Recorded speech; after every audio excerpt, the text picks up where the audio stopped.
আমি ডক্টর সাগরকান্তি মণ্ডল। আপনারা যে কার্ডিওভাস্কুলার ফিজিওলজির উপর ক্লাস টেস্টটি দিয়েছেন সেটা ক্লাসটা সলভ করার উদ্দেশ্যে আজকে আমাদের এই ক্লাসটি নেওয়া। তো আমি স্টার্ট করতে চাচ্ছি। আমি মূলত হচ্ছে এমডি কার্ডিওলজি ফেজ এতে আছি। চেষ্টা করব আজকে ক্লাসটাকে আপনাদের কাছে বোধগম্য করার জন্য এবং সহজভাবে কীভাবে প্রেজেন্ট করা যায়। আপনারা যদি আমার সাথে ক্লাসটাকে ফলো করেন আশা করা যায় টপিকগুলো বুঝতে আপনাদের ক্ষেত্রে অনেক হেল্পফুল হবে। তো আমরা স্টার্ট করছি প্রথম স্লাইডটা দিয়ে। আপনাদের যে প্রথম কোশ্চেনটা ছিল যে following statements are true regarding cardiovascular system. তো এই কোশ্চেনটা মূলত হচ্ছে ভালভ রিলেটেড মেইনলি। দেখেন কোশ্চেনের ভেতর রয়েছে mitral valve located between the right atrium and left atrium. Tricuspid ভালভের একটা লোকেশনের কথা বলা আছে। অ্যাওরটিক ভালভের ক্ষেত্রে বলা হয়েছে যে এটাকে আসলে ভেন্ট্রিকুলার সিস্টলের সময় ক্লোজ হয় কিনা। পালমোনারি ভালভের কাজ সম্পর্কে বলা আর পালমোনারি আর্টারি সম্পর্কে বলা আছে। তো আমরা যেটা একটু শিখব সেটা হচ্ছে একটা ছবি থেকে এই ব্যাখ্যাটা আমরা জেনে যাব। তো আমি যদি এই ছবিটার দিকে ইন্ডিকেট করি, দেখেন এখানে ভালভ রয়েছে। এই যে ভালভটা রাইট অ্যাট্রিয়াম ও রাইট ভেন্ট্রিকুলের মাঝখানে যে ভালভটা, এটাকে আমরা বলবো ট্রাইকাসপিড ভালভ। এবং লেফট অ্যাট্রিয়াম আর লেফট ভেন্ট্রিকুলের ভেতর যে ভালভটা তাকে আমরা নাম দিব মাইট্রাল ভালভ। রাইট ভেন্ট্রিকল আর পালমোনারি আর্টারির মাঝখানে যে ভালভটা রয়েছে গোড়াতে সেটা হচ্ছে পালমোনারি ভালভ। এবং লেফট ভেন্ট্রিকল আর অ্যাওর্টার মাঝখানে যে ভালভটা রয়েছে গোড়াতে সেটার নাম হচ্ছে অ্যাওরটিক ভালভ। আমরা কিছু বেসিক তথ্য যদি জানি তাহলে আমরা এই অ্যান্সারটা দিতে পারবো। সেটা হচ্ছে ট্রাইকাসপিড ভালভে কাস্প বা খণ্ডের সংখ্যা রয়েছে 3টি। মাইট্রাল ভালভে কাস্প বা খণ্ডের সংখ্যা হচ্ছে 2টি। সেমিলুনার যে দুটি ভালভ রয়েছে অর্থাৎ পালমোনারি ভালভ এবং অ্যাওরটিক ভালভ, যাদেরকে আমরা সেমিলুনার ভালভ বলে থাকি, তাদের প্রত্যেকটাতে কাস্পের সংখ্যা হচ্ছে 3টি। কাস্পের শেপগুলো হচ্ছে সেমিলুনার, যার কারণে এই ভালভগুলোকে সেমিলুনার ভালভ বলা হয়। আরেকটি ইম্পর্টেন্ট বিষয় হচ্ছে লেফট ভেন্ট্রিকল থেকে যে ব্লাডটা পালমোনারি আর্টারিতে যায় অর্থাৎ পালমোনারি ভালভকে ক্রস করে যায়, সেটা মূলত দুইটি লাংকেই ব্লাড সাপ্লাই দিয়ে থাকে। একই সাথে রাইট লাং এবং লেফট লাং দুই পাশে এটা ব্লাড সাপ্লাই দিবে। আর আমরা একটা কথা সবসময় মাথায় রাখবো যে এই যে পালমোনারি ভালভ বা এই অ্যাওরটিক ভালভ, এগুলো ক্লোজ হবে কখন? যখন এই রাইট ভেন্ট্রিকল থেকে ব্লাড যাবে হচ্ছে পালমোনারি আর্টারিতে, অথবা লেফট ভেন্ট্রিকল থেকে ব্লাড যাবে অ্যাওর্টাতে। আর এটা কখন হবে? ভেন্ট্রিকুলার যখন সিস্টোল হবে। তার মানে আমরা এতটুকু বুঝতে পারি, ভেন্ট্রিকুলার যখন সিস্টোল হয় তখন এই দুটি ভালভ হচ্ছে খুলে থাকতে হবে, এবং ভেন্ট্রিকুলার যখন সিস্টোলটা শেষ তখনই এই দুটি ভালভ হচ্ছে বন্ধ হবে। তার মানে সেমিলুনার এই দুটি ভালভের ওপেনিংটা হচ্ছে কখন? যখন হচ্ছে ভেন্ট্রিকুলার সিস্টোল হচ্ছে।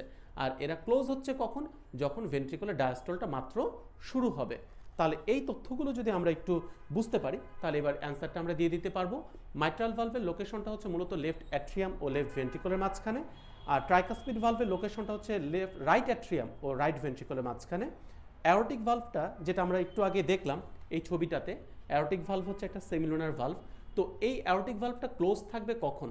যখন ভেন্ট্রিকুলার ডায়াস্টল হবে। একটু আগে যে ব্যাখ্যাটা দিলাম যে ভেন্ট্রিকল থেকে ব্লাড যাবে তখন এই দুটি ভালভকে খোলা থাকতে হবে। আর ভেন্ট্রিকল থেকে যখন ব্লাড যাওয়া শেষ, ভেন্ট্রিকল এবার ডায়ালেটেড বা ডায়াস্টল হওয়া শুরু হবে, তখন এই দুটি ভালভ বন্ধ হবে। তার মানে আমাদের অ্যান্সারটা হওয়ার কথা ছিল ventricular valve remains closed during ventricular diastole. এখানে সিস্টোলের সময় এরা খোলা থাকবে, ডায়াস্টলে এরা বন্ধ থাকবে। আচ্ছা, এবার আসি হচ্ছে পালমোনারি ভালভের মধ্যে কোনো কাস্প নাই। এই উত্তরটা আপনারাই এখন বলতে পারবেন। পালমোনারি ভালভের ভেতর 3টি কাস্প রয়েছে। আর এর পরবর্তী কোশ্চেনটা সেটা হচ্ছে যে pulmonary artery supply blood to the right lung only. আসলে শুধুমাত্র রাইট লাংয়ে সাপ্লাই দিবে না, রাইট লাং ও লেফট লাং দুটার ক্ষেত্রে এটা সাপ্লাই দিয়ে থাকবে। এবার আমরা দ্বিতীয় কোশ্চেনটাতে আসি। দ্বিতীয় কোশ্চেনটা হচ্ছে which one of the following statements are true. তো এই কোশ্চেনের অ্যান্সারটা আমরা যদি জানতে চাই তাহলে আমাদেরকে আসলে দুইটি তথ্য সম্পর্কে প্রথমত আইডিয়া নিতে হবে। একটা হচ্ছে কার্ডিয়াক আউটপুট কি, আর দ্বিতীয়ত হচ্ছে স্ট্রোক ভলিউমটা কি। এটা সম্পর্কে বুঝতে হলে আমরা একটা ছোট্ট কথা যদি একটু ব্যাখ্যা করি তাহলে আমরা এভাবে বোঝাতে পারবো। একটা ছবি দিয়ে আগে একটু দেখাই আমি। এটা ধরেন একটা হার্ট, কল্পনা করেন।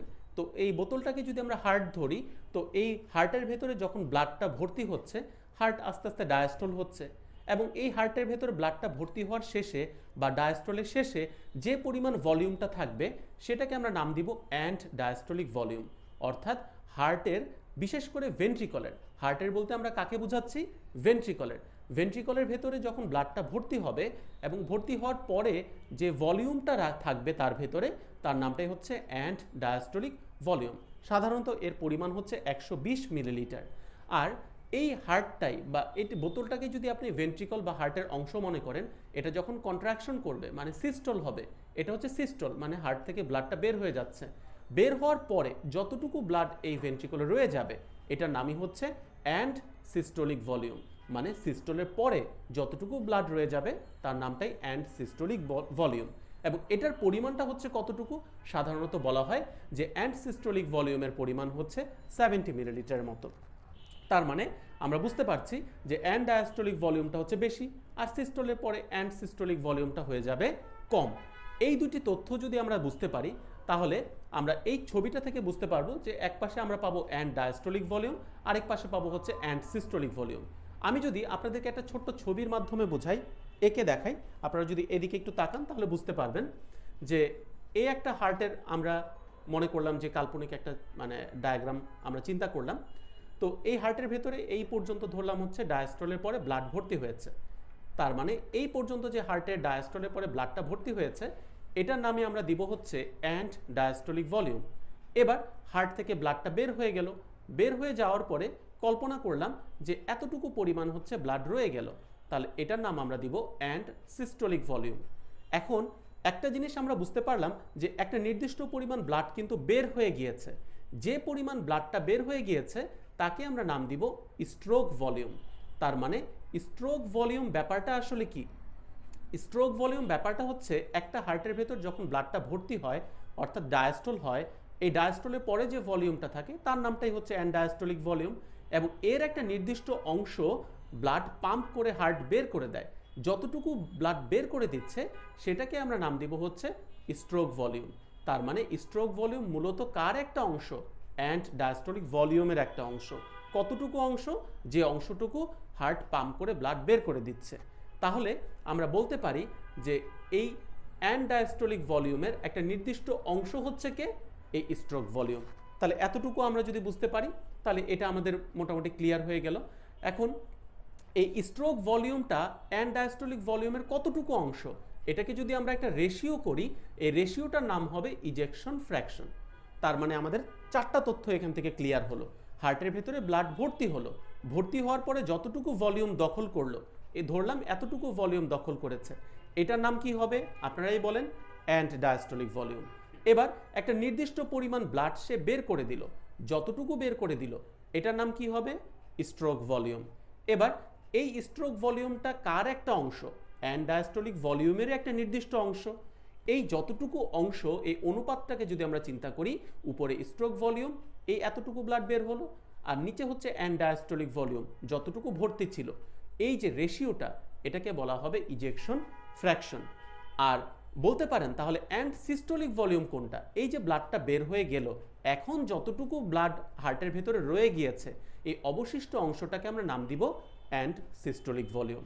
তাহলে আমরা এখান থেকে অনেকগুলো তথ্য ক্লিয়ার হলাম। তো এই তথ্যটা আমাদের কেন লাগবে? মনে রাখবেন, আমরা যেটাকে কার্ডিয়াক আউটপুট বলি, এই কার্ডিয়াক আউটপুটের সূত্রটাই হচ্ছে এই যে যতটুকু ব্লাড হার্ট থেকে বের হয় অর্থাৎ স্ট্রোক ভলিউম, তার সাথে যদি হার্টের রেটটাকে আমরা গুণ দিয়ে দেই, এটাই হচ্ছে কার্ডিয়াক আউটপুটের সূত্র। তার মানে কার্ডিয়াক আউটপুটের সূত্রটা কি? যে যতটুকু ব্লাড হার্ট থেকে বের হলো তার মানে স্ট্রোক ভলিউম, এর সাথে যদি আমরা হার্টের রেটটাকে গুণ দিয়ে দিই তাহলে যে সংখ্যাটা আমরা পাবো বা যে পরিমাণ ব্লাডটা আমরা পাবো তার নামটাই হচ্ছে কার্ডিয়াক আউটপুট।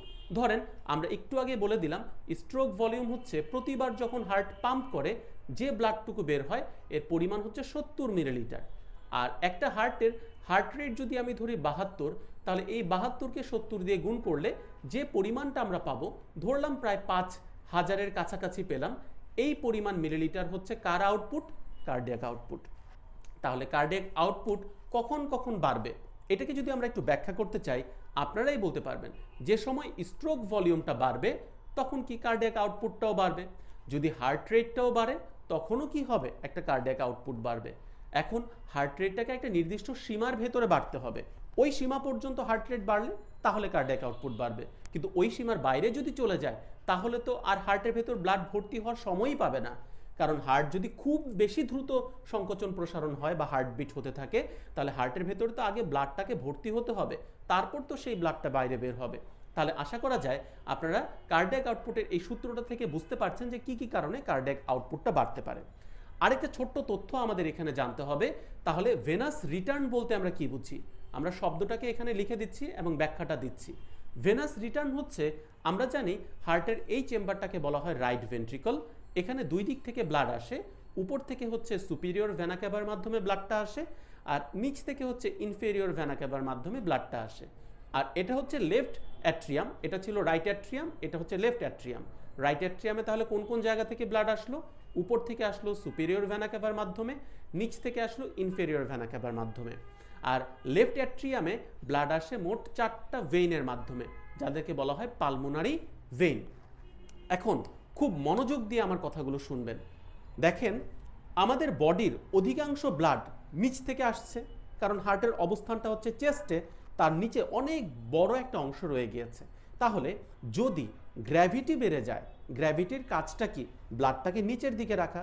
অভিকর্ষ যে কথাটা আমরা বলি, অভিকর্ষ প্রভাব, এটার কাজ হচ্ছে ব্লাডটাকে গ্র্যাভিটির দিকে রাখা, মানে কি নিচের দিকে রাখা। তাহলে নিচের দিকে যদি ব্লাড বেশি রয়ে যায়, তাহলে কি এই মানে হার্টের ভেতরে ব্লাডটা কি বেশি আসতে পারবে? পারবে না। তার মানে ভেনাস রিটার্নটা কি হবে? কমে যাবে। অর্থাৎ আমরা একটা কথা এখান থেকে বুঝে গেলাম, গ্র্যাভিটি যত বাড়বে ভেনাস রিটার্ন, আমরা ভিআর দ্বারা ভেনাস রিটার্ন বোঝাচ্ছি, এটা তত কি হবে? কমবে। এবার আসেন দ্বিতীয় তথ্য। আমাদের প্রত্যেকেরই হাঁটুর নিচে একটা মাসেল রয়েছে, যে মাসেলটা অনেক বেশি স্পষ্ট, আমরা এটাকে কাফ মাসেল বলি। হাঁটুর পেছনে আমরা যে মাসেলটাকে অনেক সময় মানে বেশি স্থূল দেখতে পাই। তো এই মাসেলটা যদি পাম্প করে, তাহলে নিচ থেকে ব্লাডটা কোন পর্যন্ত আসবে? হার্ট পর্যন্ত আসবে। তার মানে হার্টের উপরে ব্লাডটা মানে বেশি বেশি করে যাবে হার্টের ভেতরে। তার মানে তখন ভেনাস রিটার্নটা কি হবে বলেন তো? বেড়ে যাবে। তার মানে আমরা এতটুকু বুঝতে পারছি, আমাদের যদি মাসকুলার অ্যাক্টিভিটিটা বেড়ে যায়, কোন মাসেলের অ্যাক্টিভিটি? Calf muscle. কোথায় আছে যেন এটা? আমাদের হাঁটুর নিচে। তাহলে এই কাফ মাসেলটা যত জোরে পাম্প করবে, নিচ থেকে ব্লাড তত বেশি হচ্ছে হার্টের কাছে আসবে, অর্থাৎ ভেনাস রিটার্নটা কি হবে? বেড়ে যাবে। এবার তৃতীয় কথাটাতে আসেন। আমরা যদি দাঁড়িয়ে থাকি, তাহলে দাঁড়িয়ে থাকা অবস্থায় আমরা সবাই জানি গ্র্যাভিটি বেশি বেশি কাজ করবে। তাহলে গ্র্যাভিটি কাজ করলে ব্লাডগুলোকে কই পাঠিয়ে দিবে? নিচে পাঠিয়ে দিবে। মানে আমাদের বডির উপরের ব্লাডগুলো কমে যাবে, নিচের ব্লাডগুলো কি হয়ে যাবে?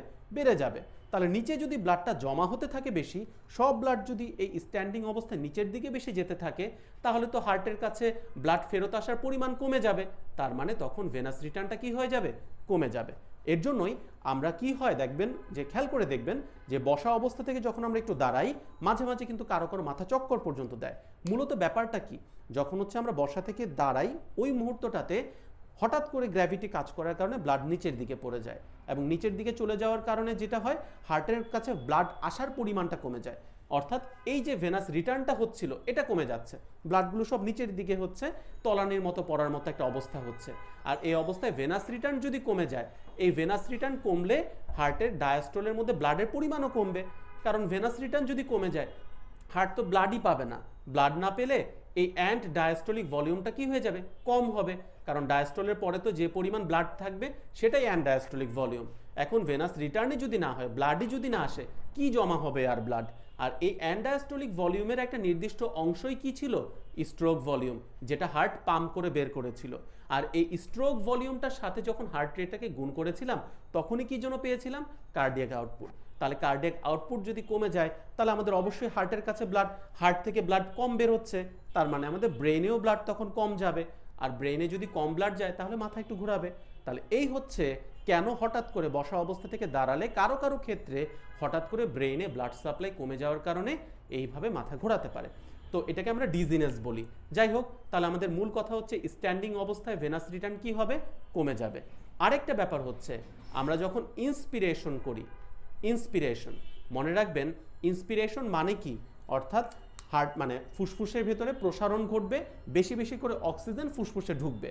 আমরা প্রশ্বাস যেটাকে বলি বা ইন্সপিরেশন যেটা বলি, তার মূল কাজটাই হচ্ছে বাইরের অক্সিজেনটা ফুসফুসের ভেতর ঢুকবে। তার মানে ফুসফুসের আয়তনটা তখন প্রসারিত হবে।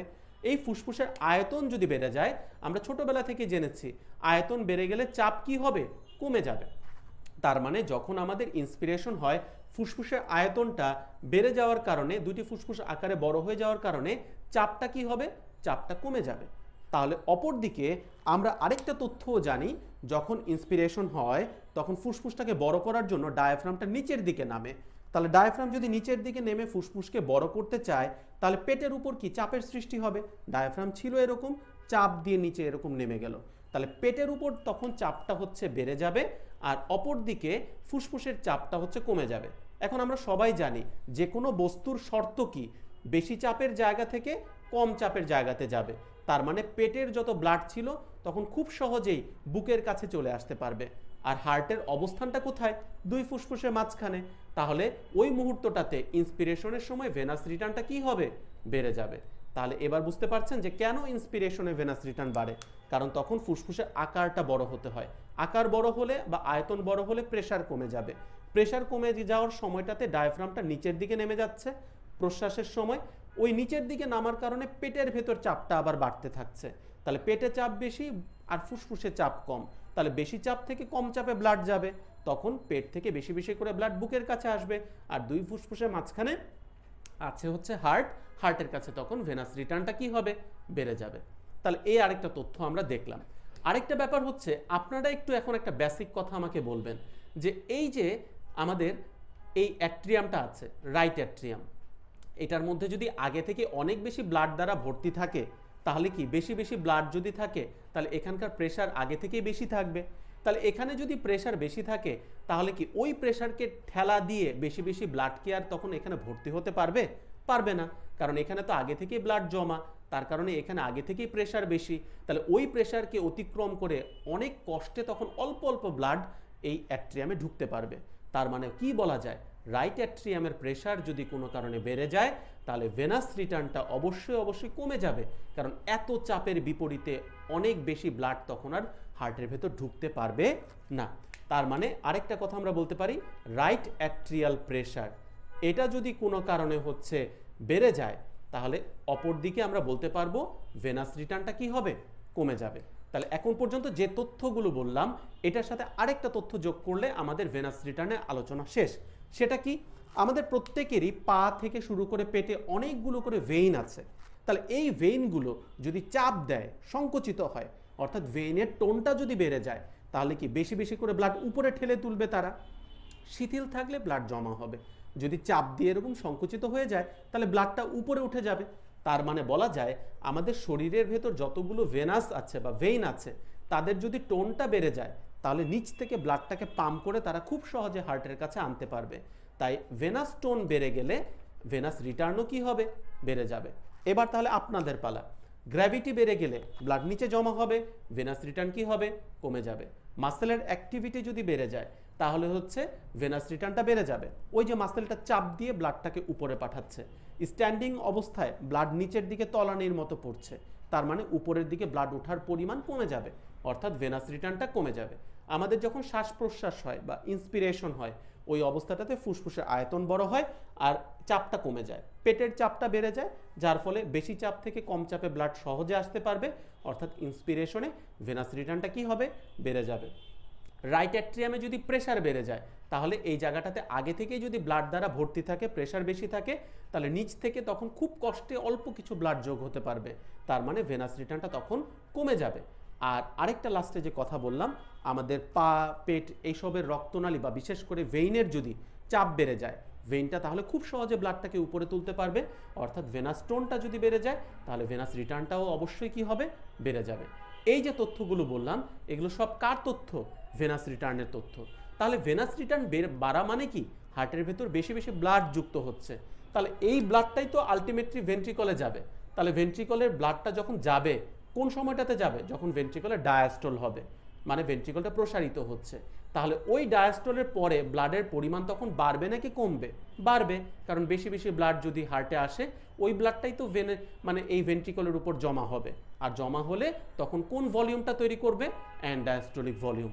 অর্থাৎ বোঝা গেল কি, যারাই ভেনাস রিটার্ন বাড়াবে তারা অ্যান্ডায়াস্টোলিক ভলিউমটাকেও কি করবে? বাড়াবে। যারা ভেনাস রিটার্ন কমাবে তারা অ্যান্ডায়াস্টোলিক ভলিউমটাকেও কি করবে? কমাবে। তাহলে এই দুইটা তথ্য যদি আমরা ক্লিয়ার হয়ে যাই, এবার আমাকে একটা কথা বলবেন, এই যে আমরা এই ভেন্ট্রিকলের উপর যে ব্লাডটা ছিল তার একটা অংশকে পাঠিয়ে দিলাম, এই পাঠানোর অংশটাকে যেন কি ভলিউম আমরা বললাম? Stroke volume. তাহলে বলেন তো দেখি, এই পাঠানোর জন্য কি করতে হয়? এই হার্টের মাসেলগুলোকে চাপ দিতে হয়। এই চাপ দেওয়াটাকে কি বলে যেন? Force of contraction. তাহলে আরেকবার আমাকে বলেন তো দেখি, হার্ট যে চাপ দিচ্ছে, চাপ দিয়ে ব্লাডটাকে বের করে দিচ্ছে একটা অংশ, এটাকে আমরা কি কন্ট্রাকশন বললাম? Force of contraction. তাহলে যত বেশি এই চাপের পরিমাণ বাড়বে তত স্ট্রোক ভলিউমটাও কি হবে? বাড়তে থাকবে। তার মানে বলা যায় কি যে ফোর্স অফ কন্ট্রাকশন যদি বাড়ে তাহলে স্ট্রোক ভলিউমটাও কি হবে? বাড়বে।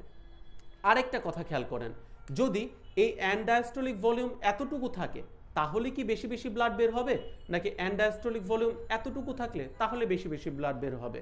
অর্থাৎ হার্টের কাছে যে অনুপাতে ব্লাডটা জমা হবে সেই অনুপাতে হচ্ছে হার্ট ব্লাড বের করতে পারবে। তাহলে অ্যানডায়াস্টোলিক ভলিউম যদি কম থাকে তাহলে ব্লাড আছেই কম, তাহলে বেরও হবে কম। অর্থাৎ অ্যানডায়াস্টোলিক ভলিউম কমে গেলে স্ট্রোক ভলিউম কমে যাবে। একটা নির্দিষ্ট সীমার ভেতরে এই পরিমাণটা যদি বাড়তে থাকে তাহলে স্ট্রোক ভলিউমটাও আলটিমেটলি কি হতে থাকবে? বাড়তে থাকবে। তাহলে আরেকটা তথ্য আমরা ক্লিয়ার হয়ে গেলাম। এবার আমাকে আরেকটা কথা বলবেন যে যেসব কারণে হার্ট রেট আমাদের বেড়ে যায়, একটা নির্দিষ্ট লিমিটের ভেতরে হার্ট রেট বাড়লে হার্টের আউটপুট বা কার্ডিয়াক আউটপুট কি হবে? বাড়বে। আবার একটা নির্দিষ্ট সীমার ভেতরে হার্ট রেট কমলে কার্ডিয়াক আউটপুটটাও কি হবে? কমবে। এই যে তথ্যগুলো আপনাদেরকে বললাম, এই তথ্যগুলো খুব ভালোভাবে খেয়াল রাখতে হবে। এবার তাহলে আমরা আসেন এবার একটু অ্যান্সারগুলো সলভ করার চেষ্টা করি। মোটামুটি আমরা এখানে অনেক কিছু তথ্য বলে দিয়েছি যে ভেনাস রিটার্ন কিসের সাথে জড়িত, আর হচ্ছে আমাদের অ্যান্ডায়াস্টোলিক ভলিউম কি, অ্যান্ড সিস্টোলিক ভলিউম কি, কার্ডিয়াক আউটপুটটা কি। এবার কার্ডিয়াক আউটপুট থেকে ছোট্ট এক দুটা তথ্য বলে আমরা শেষ করব। সেটা হচ্ছে যে কার্ডিয়াক আউটপুটটা কিসের কিসের উপর নির্ভর করবে। মনে করেন একটা মানুষ হচ্ছে আকারে বড়, তাহলে তার ব্লাডের পরিমাণটাও বেশি। তার যদি শরীরে বেশি বেশি ব্লাড থাকে তাহলে ওই ব্লাডের বেশি বেশি অংশ হার্টে আসবে, তাহলে সেখান থেকে বেশি বেশি ব্লাড তার হার্ট থেকে বের হবে। তার মানে যদি বডি সারফেস এরিয়া বেশি হয়, ব্লাডের পরিমাণ অটোমেটিক বেশি হয়ে যাওয়ার কারণে কার্ডিয়াক আউটপুটটা কি হবে? বেড়ে যাবে। দ্বিতীয় তথ্যটা হচ্ছে যে যদি আমরা চিন্তা করি মেল জেন্ডার, তাহলে মেইলের ক্ষেত্রে এমনিতেই বডি সারফেস এরিয়াটা একটু কি থাকে? বেশি। তাহলে মেলদের ক্ষেত্রে কার্ডিয়াক আউটপুটটাও একটু কি হবে? বেশি হবে।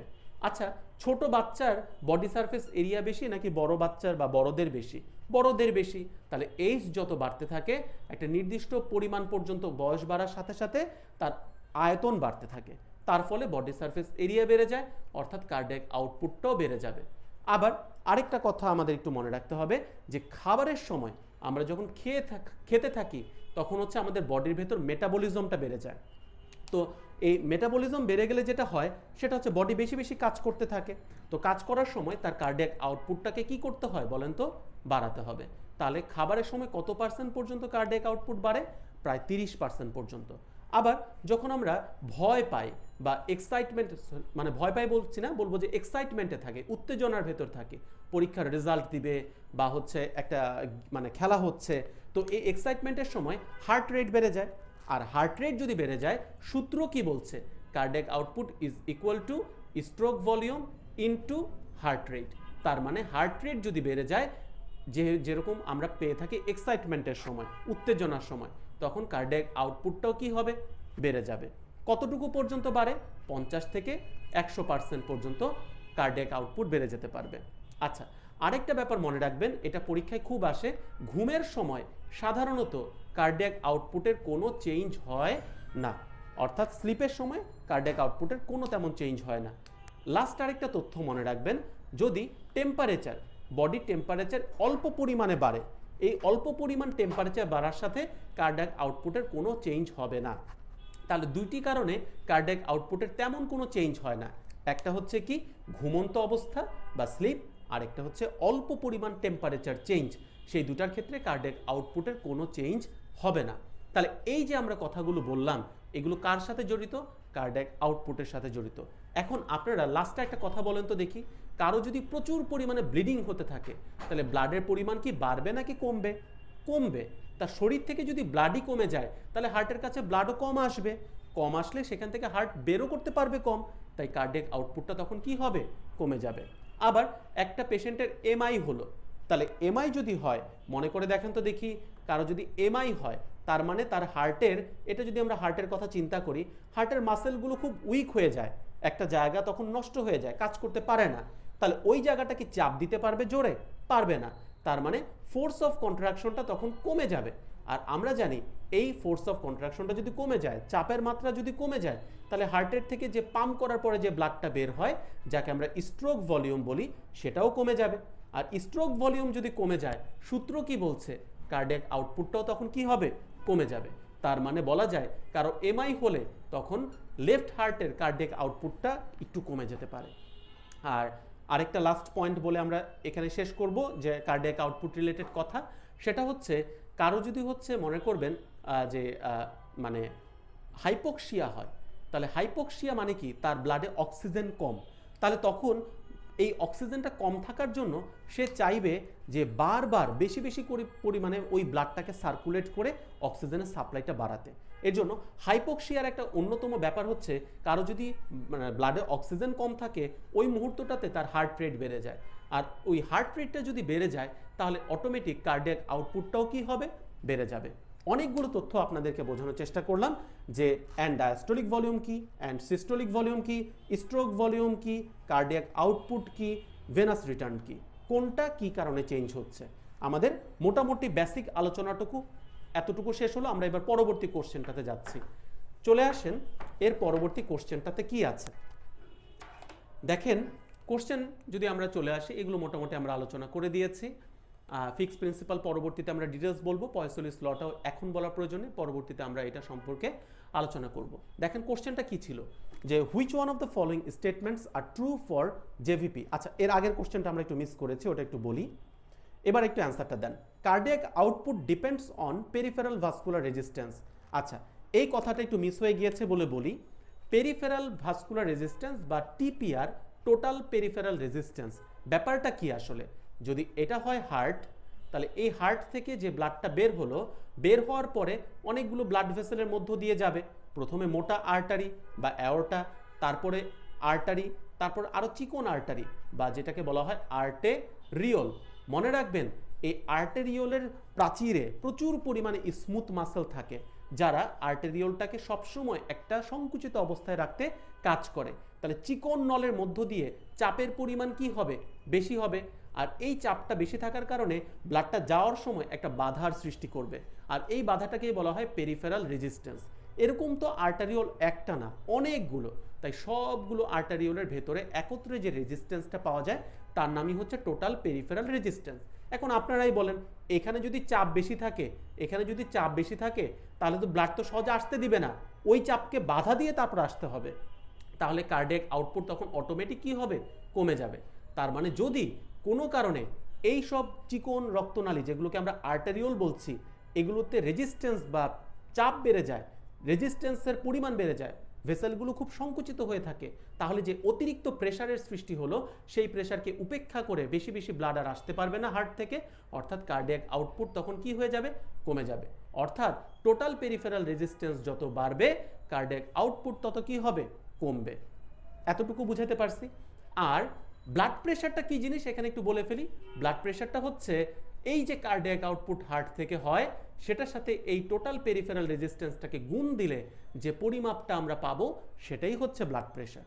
তাহলে ব্লাড প্রেশারের সাথে কার কার সম্পর্ক, কার্ডিয়াক আউটপুটেরও সম্পর্ক, আবার টোটাল পেরিফেরাল রেজিস্ট্যান্সেরও সম্পর্ক। দেখেন কীরকম একটা ব্যালেন্স সৃষ্টিকর্তা করে দিয়েছেন, যে টোটাল পেরিফেরাল রেজিস্ট্যান্স যদি বাড়ে, তাহলে হার্ট থেকে কম কম ব্লাড বের হবে, কার্ডিয়াক আউটপুটটা একটু কমে যাবে, টোটাল পেরিফেরাল রেজিস্ট্যান্সটা বেশি থাকলো, ব্লাড প্রেশারটা একটা ব্যালেন্সের ভেতর থাকলো। আবার যখন কার্ডিয়াক আউটপুট বেশি, তখন অটোমেটিক টোটাল পেরিফেরাল রেজিস্ট্যান্সটা একটু কম ছিল বলেই তো ব্লাডটা বেশি বের হয়েছে, তাহলে এটা বেশি, তখন টোটাল পেরিফেরাল রেজিস্ট্যান্সটা কম, অর্থাৎ ব্লাড প্রেশারটা মোটামুটি একটা ব্যালেন্সে থাকে। তো এই তথ্যটা আমরা বোঝানোর উদ্দেশ্য একটাই, যে এবার আপনারা অ্যান্সারটা সলভ করতে পারবেন। Cardiac output depends on peripheral vascular resistance, অবশ্যই ডিপেন্ড করে।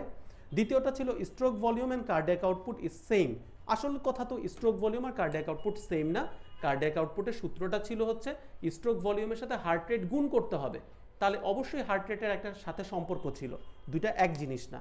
এবার আসেন, স্ট্রোক ভলিউম যদি কম হয়, তাহলে ভলিউম অফ পালস হচ্ছে কম হবে। আচ্ছা, তো এটার ব্যাপারটা হচ্ছে কি, স্ট্রোক ভলিউমটা যেটা হার্ট থেকে একটা বার পাম্প করার পর বের হচ্ছে, তাহলে ওই ব্লাডটাই তো আলটিমেটলি আমাদের এই যে রেডিয়াল পালসটা দেখি, এই পালসের যে ভলিউমটা এটা তৈরি করতে কাজ করে। অর্থাৎ স্ট্রোক ভলিউমে যে ভলিউমটা হার্ট থেকে বের হয় ওটা গিয়ে একসময় আমাদের এই রেডিয়াল পালসের ভেতরে পালসের ভলিউমটা তৈরি করতে সাহায্য করে। তাহলে স্ট্রোক ভলিউমের পরিমাণ যত বাড়বে আমাদের এই পেরিফেরাল যে পালসটা আমরা বুঝতে পারি এটার ভলিউমটাও তত বেশি বাড়বে। তাহলে এই তথ্যটা আমরা পেলাম। এবার আসেন এক্সারসাইজ করলে আমাদের পেরিফেরাল ভাস্কুলার রেজিস্ট্যান্স কি হয়, কোনো পরিবর্তন হয় না বলছে, কিন্তু মনে রাখবেন যত এক্সারসাইজ হবে তত মাসেলের অ্যাক্টিভিটি বাড়বে আর ওই মাসেলের ভেতরে ব্লাড ফ্লোটাকে বাড়াতে হবে। এখন ব্লাড ফ্লো বাড়াতে হলে অবশ্যই তার রেজিস্ট্যান্সটাকে কি করতে হবে, কমাতে হবে। যদি এই একটা মাসেল চিন্তা করেন, এর ভেতরে যদি ব্লাড ফ্লো বাড়াতে হয়, এর ভেতর যদি রেজিস্ট্যান্সই বেশি থাকে তাহলে কি ব্লাড বেশি যেতে পারবে? পারবে না। তার মানে ব্লাড ফ্লো বাড়াতে হলে রেজিস্ট্যান্সটাকে কমাতে হয়, আর যখন মাসেলের অ্যাক্টিভিটিটা চলতে থাকে যেহেতু ব্লাড ফ্লোটা বেশি হয় ওই মুহূর্তটাতে অবশ্যই রেজিস্ট্যান্সটা কমে যেতে হয়। আচ্ছা, এবার আসেন হচ্ছে লাস্ট যে টপিকটা আছে এখানে, cardiac output may depend on venous return. তাহলে আমরা একটু আগে একটা সূত্র থেকে দেখেছি ভেনাস রিটার্ন যেটা হবে সেটার একটা অংশই হচ্ছে অ্যান্ড ডায়াস্টোলিক ভলিউম তৈরি করবে, আর সেটা থেকে যে ব্লাডের একটা অংশ বের হবে সেটাই হচ্ছে স্ট্রোক ভলিউম, আর এই স্ট্রোক ভলিউমের সাথে হার্ট রেট গুণ দিলেই আমরা পাবো কার্ডিয়াক আউটপুট। তার মানে বলা যায় কার্ডিয়াক আউটপুট অবশ্যই ভেনাস রিটার্নের উপর ডিপেন্ড করবে। মোটামুটি আমাদের এই তথ্যটা সম্পর্কে আইডিয়া শেষ। এবার আমরা চলে আসবো তার পরবর্তী টপিকটাতে। এই টপিকটার প্রশ্নটাতে আমরা যে টপিকটা সম্পর্কে দেখতে পাচ্ছি প্রশ্নটা এসেছে সেটা হচ্ছে জেভিপি। তো আমি জেভিপি নিয়ে কিছু কথা একবারে বলবো, তারপরে এই প্রশ্নের উত্তরটাতে চলে আসবো। দেখেন জেভিপি আসলে কি জিনিস, জুগুলার ভেনাস পালস। তো এটা কোন পালসেশনটাকে দেখা হয়? এক নাম্বার কথা, ইন্টারনাল জুগুলার পালসেশনটাকে দেখা হয়। তার মানে দুই রকম জুগুলার আছে, এক্সটার্নাল জুগুলার যেটা বাইরের দিকে থাকে, আর ইন্টারনাল জুগুলার যেটা একটু ভেতরের দিকে থাকে। জেভিপি দ্বারা দেখা হয় ইন্টারনাল জুগুলারের পালসেশন। দ্বিতীয় কথা, আপনারা একটা কথা মনে রাখবেন, এই যদি আমাদের হার্ট হয় আর এটা যদি আমাদের রাইট অ্যাট্রিয়াম হয়, এর উপরের দিকে যে ভেইনটা ছিল সেটাই হচ্ছে সুপিরিয়র ভেনা ক্যাভা, এবং এই সুপিরিয়র ভেনা ক্যাভাতে এসেই শেষ হয়েছিল কোন ভেইনটা? Internal jugular vein. তার মানে আমরা বলতে পারি ইন্টারনাল জুগুলার ভেইনের যে আমরা প্রেসার পাবো বা পালস ওয়েভ পাবো এটা আসলে সুপিরিয়র ভেনা ক্যাভারই একটা চিত্র, এবং এই সুপিরিয়র ভেনা ক্যাভা যেহেতু রাইট অ্যাট্রিয়ামের সাথে যুক্ত থাকে তার মানে জুগুলার ভেইনের ভেতরে যে আমরা পালস দেখতে পাই বা এরকম করে যে আমরা হাত দিয়ে পালসেশনটা বুঝি, তো এটা আসলে হচ্ছে রাইট অ্যাট্রিয়ামের সাথে জড়িত একটা ব্যাপার। এর জন্য বলা হয় মানে জেভিপি বা জুগুলার ভেনাস পালস আসলে রিফ্লেক্ট করে কার কন্ডিশন? রাইট অ্যাট্রিয়ামের কন্ডিশন। কারণ ইন্টারনাল জুগুলার ভেইন একসময় গিয়ে যুক্ত হয়ে তৈরি করে সুপিরিয়র ভেনা ক্যাভা, সেটা গিয়ে তৈরি করে হচ্ছে রাইট অ্যাট্রিয়ামের সাথে যুক্ত হয়। তার মানে বলা যায় এই জুগুলার ভেনাস পালসেশনের যে চিত্রটা সেটা আসলে রাইট অ্যাট্রিয়ামেরই একটা চিত্র। এবার একদম মনোযোগ দিয়ে শুনবেন, কয়েকটা তথ্য বলবো, সেই কয়েকটা তথ্য খুব ভালোভাবে খেয়াল করার চেষ্টা করবেন। এইভাবে করে ছবিটাকে দেখানোর উদ্দেশ্য যাতে আপনারা বুঝতে পারেন এটা সুপিরিয়র ভেনা ক্যাভা, এটা ইন্টারনাল জুগুলার ভেইন, আর এটা হচ্ছে রাইট অ্যাট্রিয়াম। যখন রাইট অ্যাট্রিয়ামটা কন্ট্রাকশন করলো তাহলে একটা ব্লাড কি রিফ্লাক্স হলো না? এই জায়গাটাতে যদি এরকম করে একটা কন্ট্রাকশন হয়, একটা চাপের ফলে কিছু ব্লাড রিফ্লাক্স হবে। এই রিফ্লাক্সটা কোথায় যাবে? সুপিরিয়র ভেনা ক্যাভাতে। তারপরে কোথায় যাবে? ইন্টারনাল জুগুলার ভেইনে। তখন একটা উঁচু ওয়েভ তৈরি হবে, এটার নামই হচ্ছে ওই যে এ ওয়েভ সেটা। তার মানে এ wave is equal to atrial contraction. তাহলে সারা জীবন মনে রাখবেন এ wave is equal two car contraction? Atrial contraction. তাহলে এবার আসেন এর পরবর্তী কথাতে, যদি হার্টের এই রাইট অ্যাট্রিয়ামকে অনেক জোরে চাপ দিতে হয়, কখন জোরে চাপ দিতে হবে? যদি এই যে ট্রাইকাসপিড ভালভটা থাকে এটা যদি সরু হয়ে থাকে, খুলতে চায় না, তাহলে এই রাইট অ্যাট্রিয়ামকে অনেক জোরে চাপ দিতে হবে। তার মানে ট্রাইকাসপিড স্টেনোসিসের ক্ষেত্রে এই এ ওয়েভটা হচ্ছে বড় হয়ে যাবে। এ ওয়েভটা কেন হয়েছিল ব্যাখ্যা করলাম, রিফ্লাক্স হয়েছে, সেখান থেকে একটা উপরের দিকে ব্লাডের ফ্লো হয়েছে, সেখান থেকে এ ওয়েভটা তৈরি হয়েছে। তাহলে এ ওয়েভটা কখন যেন বেড়ে যাবে? যখন এই রাইট অ্যাট্রিয়ামকে অনেক জোরে কন্ট্রাকশন করতে হবে। কখন এরকম হবে?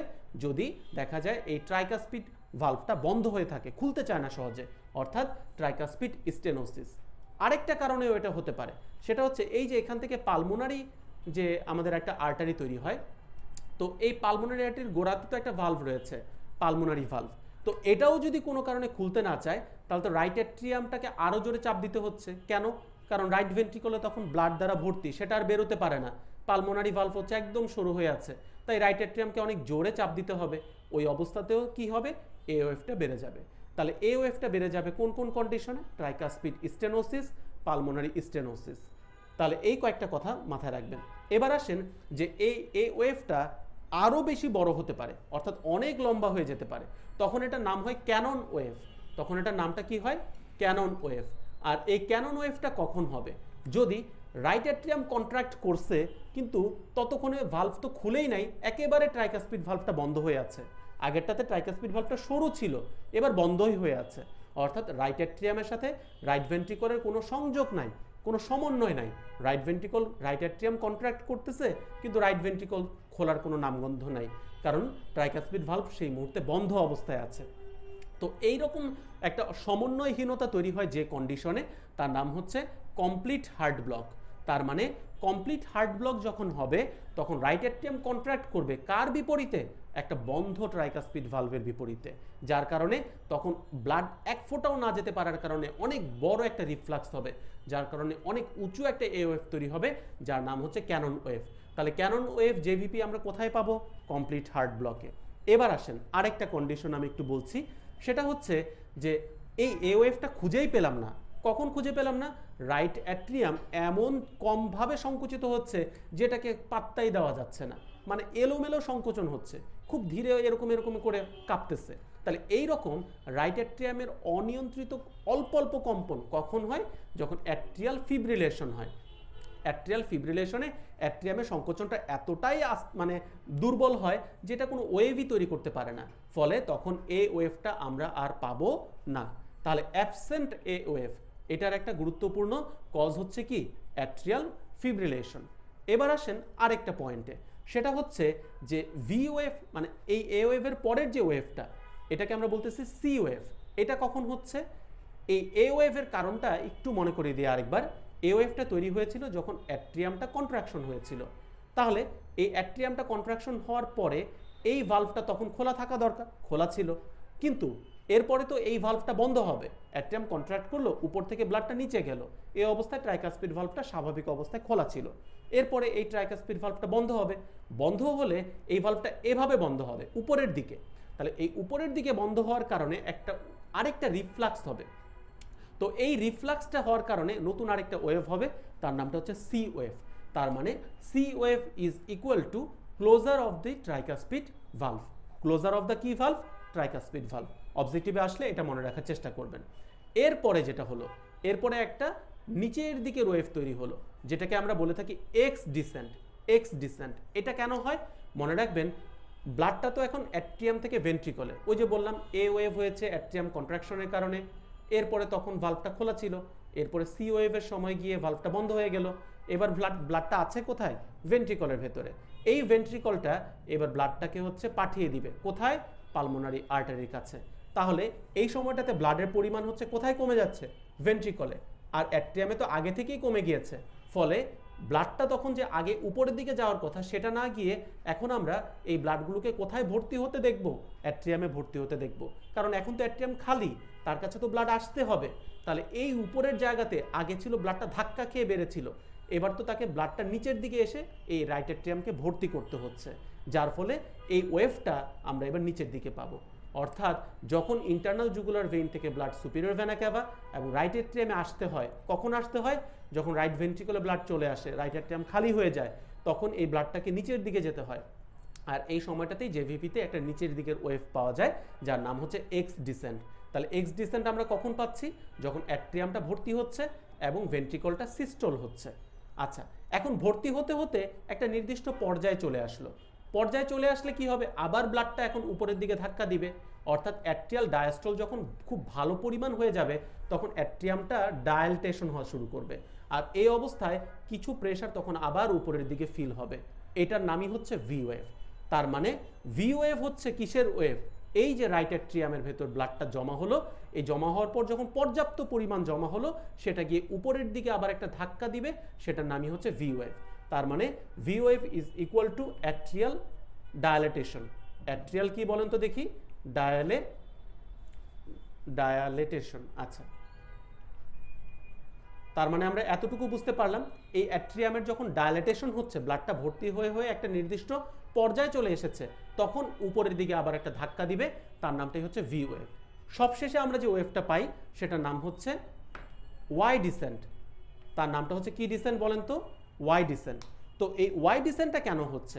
এক কথায় মনে রাখবেন, যখন এই ওয়াই ডিসেন্টটা হয় তখন দেখা যায় এই যে ট্রাইকাসপিড ভালভ এটা পুনরায় আবার খুলতে শুরু করে। তাহলে পুনরায় যখন খুলতে শুরু করে, ব্লাডটা আবার নিচের দিকে নেমে যাবে। এই নিচের দিকে নেমে গেলে তখন আবার এই উপরের থেকে ব্লাডটা নিচের দিকে আসা শুরু করবে, তখন নিচের দিকে আবার একটা ওয়েভ তৈরি হবে। তার মানে যখনই ইন্টারনাল জুগুলার ভেইনের ভেতর প্রেশার কমে যাচ্ছে, কখন কখন কমতেছে? এক নাম্বার হচ্ছে যখন অ্যাট্রিয়ামে একেবারে ব্লাড ছিল না, ওই সময়টাতে হচ্ছে এই কমে গিয়েছিল, তখন তৈরি হয়েছিল এক্স ডিসেন্ট। পরবর্তীতে আবার ব্লাড ভর্তি হলো, ভর্তি হওয়ার পরে তৈরি হলো ভি ওয়েভ। আর ভি ওয়েভের পরের দিকে আবার যখন ব্লাডটা নিচের দিকে নামলো, কার মাধ্যমে নিচের দিকে নামলো? ট্রাইকাসপিড ভালভ খুলে যাওয়ার মাধ্যমে, তখন তৈরি হবে ওয়াই ডিসেন্ট। তো আসলে অনেক ডিটেলস বলে ফেললাম, কিন্তু যদি হচ্ছে কোনো কনফিউশন থাকে পরবর্তীতে একটা টপিকে আবার এটাকে আলোচনা করা যাবে। আমাদের যে মেইন উদ্দেশ্যটা, এই এ ওয়েভ কখন অ্যাবসেন্ট থাকে, এ ওয়েভ কখন হচ্ছে বেশি পাওয়া যাবে ট্রাইকাসপিড স্টেনোসিস আর পালমোনারি স্টেনোসিসে, আর এ ওয়েভটা যখন অত্যাধিক বেশি পাওয়া যাবে তার নামটা হবে ক্যানন ওয়েভ, যেটাকে আমরা কমপ্লিট হার্ট ব্লকে পেয়ে থাকি। আচ্ছা, তো এই পর্যন্ত আমরা যদি বুঝতে পারি, তাহলে এবার আমরা একটু কোশ্চেনটাতে যাই। দেখেন যে বলতেছে জেভিপি সম্পর্কে যে প্রশ্নটা ছিল, JVP is an indirect way to C the left atrial pressure. আসলে লেফট অ্যাট্রিয়ামটা দেখা হয় না, এখানে দেখা হয় রাইট অ্যাট্রিয়ামটাকে। এর পরবর্তী যে টপিকটা ছিল সেটা হচ্ছে রেজড জেভিপি কোথায় পাওয়া যায়? এক্সটার্নাল জুগুলারে না, আসলে এটাকে পাওয়া যাবে ইন্টারনাল জুগুলারের ভেতরে। এবার আসেন, যদি কারো ব্লাডের ভলিউম কমে যায়, তাহলে তো রাইট অ্যাট্রিয়ামে ব্লাড তখন এমনিতেই কম থাকবে, ব্লাডই নাই, কিসের মাধ্যমে হার্ট ভর্তি হবে? তাহলে ভর্তি যদি না হতে পারে, তাহলে উপরের দিকে কোনো রিফ্লাক্স হওয়ার সম্ভাবনা থাকবে না, আর তখন জেভিপিটা এমনিতেই কমে যাবে। তাই কারো যদি ব্লাডের পরিমাণই কমে যায়, তাহলে রাইট অ্যাট্রিয়ামে ব্লাড কম পরিমাণে থাকবে, আর এই কম পরিমাণে ব্লাড থাকলে সে কি আর উপরের দিকে কোনো ধাক্কা দিতে পারবে? পারবে না। তার মানে যত কম ব্লাড থাকবে তত জেভিপি কম থাকবে, তার মানে ভলিউম ডিপ্লিশন হলে জেভিপি কমে যাবে। আরেকটা ব্যাপার হচ্ছে যে কারো যদি জেভিপি বেড়ে যায়, তাহলে বুঝতে হবে তার রাইট অ্যাট্রিয়াম ভালো মতো খালি করতে পারতেছে না, সেটা সবসময় ভর্তি হয়ে আছে। তাই যদি কারো পারসিস্টেন্ট জেভিপি বেশি থাকে, তাহলে রাইট অ্যাট্রিয়াম তার আর খালি হচ্ছে না, সেটা তার জন্য কখনোই ভালো কন্ডিশন না। তার মানে হায়ার লেভেল অফ জেভিপি কখনোই একটা গুড হেলথ ইন্ডিকেট করে না। আর লাস্ট কথা হচ্ছে যেটা, পালমোনারি আর্টারি এম্বোলিজম যদি হয়, পালমোনারি আর্টারি এম্বোলিজম হলে মনে রাখবেন, যদি আমরা ধরেন, আমরা একটা কল্পনা করলাম, এখানে তো আমরা অনেক কিছু লিখে ফেলেছি,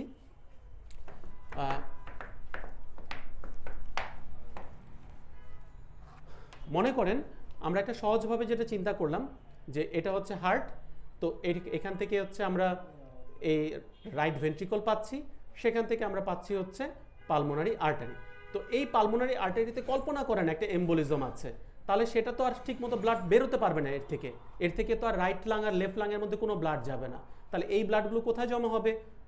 রাইট ভেন্ট্রিকলে জমা হবে। তাহলে রাইট ভেন্ট্রিকলে জমা হলে কি হবে? রাইট অ্যাট্রিয়াম কি আর বেশি ব্লাড এখানে পাঠাতে পারবে? পারবে না। ফলে রাইট অ্যাট্রিয়ামের ভেতরেও ব্লাড জমতে থাকবে, আর রাইট অ্যাট্রিয়ামে ব্লাড যদি জমতে থাকে, সেখান থেকে কোন ভেনা ক্যাভা তৈরি হয়? Superior vena cava. তার সাথে কার সংযোগ থাকে? ইন্টারনাল জুগুলার ভেনের। তাহলে আলটিমেটলি এইভাবে করে বিপরীত দিকে ব্লাড যেতে যেতে যেতে যেতে এই ইন্টারনাল জুগুলার ভেনের মধ্যে প্রেশারটা কি করে দিবে? বাড়িয়ে দিবে। তাহলে পালমোনারি এম্বোলিজম হলে এরকম উল্টো পথে ব্লাডটা জমা হতে হতে হতে হতে এই ইন্টারনাল জুগুলার ভেনের প্রেশারটাকে বাড়িয়ে দেয়, যার ফলে জেভিপিটা কি হয়ে যাবে? তখন বেড়ে যাবে। তাই pulmonary artery embolism rises, not falls the JVP, rise করে ফেলে। আচ্ছা, এবার চলে আসেন এর পরবর্তী টপিকটাতে। তো একটু কঠিন হয়ে যাচ্ছে, যদিও আশা করা যায় যেহেতু ক্লাস হয়েছে অনেকটা আপনারা বুঝতে পারবেন। তো আমরা এর পরবর্তী টপিকটাতে আসি, যে ব্লাড প্রেশার। তো ব্লাড প্রেশারের থেকে আমাদের কি কি তথ্য মনে রাখতে হবে এটা একটু আমি বলে দিই। ব্লাড প্রেশারের ভেতর থেকে যে তথ্যগুলো আমাদের খেয়াল করতে হবে, আমরা সাধারণত 4 রকমের ব্লাড প্রেশার পাবো। একটা হচ্ছে সিস্টোলিক ব্লাড প্রেশার, দ্বিতীয়ত হচ্ছে ডায়াস্টোলিক ব্লাড প্রেশার, তারপরে হচ্ছে পালস প্রেশার বা পিপি বলতে পারি, আর আরেকটা হচ্ছে মিন আর্টারিয়াল প্রেশার। মনে রাখবেন, একটা হার্টের যখন হচ্ছে, এই ধরেন হার্ট একদম সহজভাবে বোঝালে, তো এই হার্টের যখন সিস্টোল হয়, ব্লাডটাকে বের করে দেয়, তো এই সিস্টোলের সময় যে প্রেশারটা পাওয়া যায় তার নাম হচ্ছে সিস্টোলিক ব্লাড প্রেশার। সাধারণত 100 থেকে 140 পাওয়া যায় মিলিমিটার অফ মার্কারি। দ্বিতীয়টা হচ্ছে হার্টের ভেতর যখন ব্লাডটা ভর্তি হতে থাকে, ডায়াস্ট্রল হতে থাকে, সেই সময়টাতে যে প্রেশার পাওয়া যায় তার নাম হচ্ছে ডায়াস্ট্রলিক ব্লাড প্রেশার, যেটা সাধারণত 60 থেকে 90 হয়ে থাকে। আর এই সিস্টোলিক প্রেশার থেকে ডায়াস্ট্রলিক প্রেশারটাকে বাদ দিলে যেটা আমরা পাবো সেটার নাম হচ্ছে পালস প্রেশার। সাধারণত এটা 30 থেকে 40 মিলিমিটার অফ মার্কারি হয়ে থাকে। আর অপরদিকে মিন আর্টেরিয়াল প্রেশারটার ইকুয়েশনটা সবসময় মনে রাখতে হবে, এটা হচ্ছে ডায়াস্ট্রলিক ব্লাড প্রেশার যোগ 1/3 অফ পালস প্রেশার। তাহলে এই সূত্রটা মনে রাখবেন যে মিন আর্টেরিয়াল প্রেশার হচ্ছে ডায়াস্ট্রলিক ব্লাড প্রেশারের সাথে পালস প্রেশারের 1/3 যোগ করলে যেটা পাবো সেটা। কি কি প্রশ্ন পরীক্ষায় আসে একটু মনে রাখার চেষ্টা করবেন। এই সিস্টোলিক ব্লাড প্রেশারটা হচ্ছে সেটাই যার মাধ্যমে হার্ট কাজ করে ব্লাডটাকে বাইরে পাঠায়, অর্থাৎ systolic blood pressure indicates the work with which heart is pumping. Heart কি কাজের মাধ্যমে ব্লাডটাকে বের করছে সেটার সাথে সম্পর্ক কার? সিস্টোলিক ব্লাড প্রেশারের। অপরদিকে এই সিস্টোলিক ব্লাড প্রেশারটার সাথে সম্পর্ক হচ্ছে কোন ভলিউমের? স্ট্রোক ভলিউমের, কারণ একটা নির্দিষ্ট পরিমাণ ব্লাড তখন হার্ট থেকে বের হয়। তার সাথে সম্পর্ক হচ্ছে কার? কার্ডিয়াক আউটপুটের, কারণ কার্ডিয়াক আউটপুটের সাথে সম্পর্ক আছে স্ট্রোক ভলিউমের। আর এই যে সিস্টোলিক ব্লাড প্রেশারটা, এটার আরেকটা ইম্পর্টেন্স হচ্ছে যার যত সিস্টোলিক ব্লাড প্রেশার বেশি থাকবে তার মানে বলা যাবে তার ওই হার্টটা তত জোরে ফোর্স অফ কন্ট্রাকশন করে হার্ট মানে ব্লাডটাকে বের করতে পেরেছে। তার মানে যত হার্টের ভেতর ফোর্স অফ কন্ট্রাকশন বেশি হবে, জোরে চাপ দিতে পারবে, তত স্ট্রোক ভলিউম বেশি হবে বা একটা নির্দিষ্ট পরিমাণ ব্লাড তখন বেশি বেশি বের হবে, আর যার ফলে কার্ডিয়াক আউটপুট বেড়ে যাবে এবং সিস্টোলিক ব্লাড প্রেশারটা বেড়ে যাবে। তার মানে সিস্টোলিক ব্লাড প্রেশার বাড়ার অর্থ 1 স্ট্রোক ভলিউম বেড়েছে, 2 কার্ডিয়াক আউটপুট বেড়েছে, 3 ফোর্স অফ কন্ট্রাকশন বেড়েছে, এবং 4 হার্ট ওই পরিমাণ কাজ করতে পেরেছে যে পরিমাণ কাজের কারণে বেশি বেশি ব্লাড বের করতে পারছে। তাহলে হার্টের ওয়ার্কের সাথে জড়িত হচ্ছে কে? Systolic blood pressure. এবার আসেন ডায়াস্টোলিক ব্লাড প্রেশার, অর্থাৎ হার্টের ভেতরে ব্লাডটা ভর্তি হচ্ছে, ভর্তি হয়ে হয়ে হার্টের ভেতরে এরকম একটা ডায়ালেটেশন হলো, মানে ধরলাম ভেন্ট্রিকুলার ডায়াস্টোল হলো। এই অবস্থায় মানে রক্তনালীতে যে আমরা চাপটা দেখতে পাবো এই চাপটাই হচ্ছে diastolic blood pressure.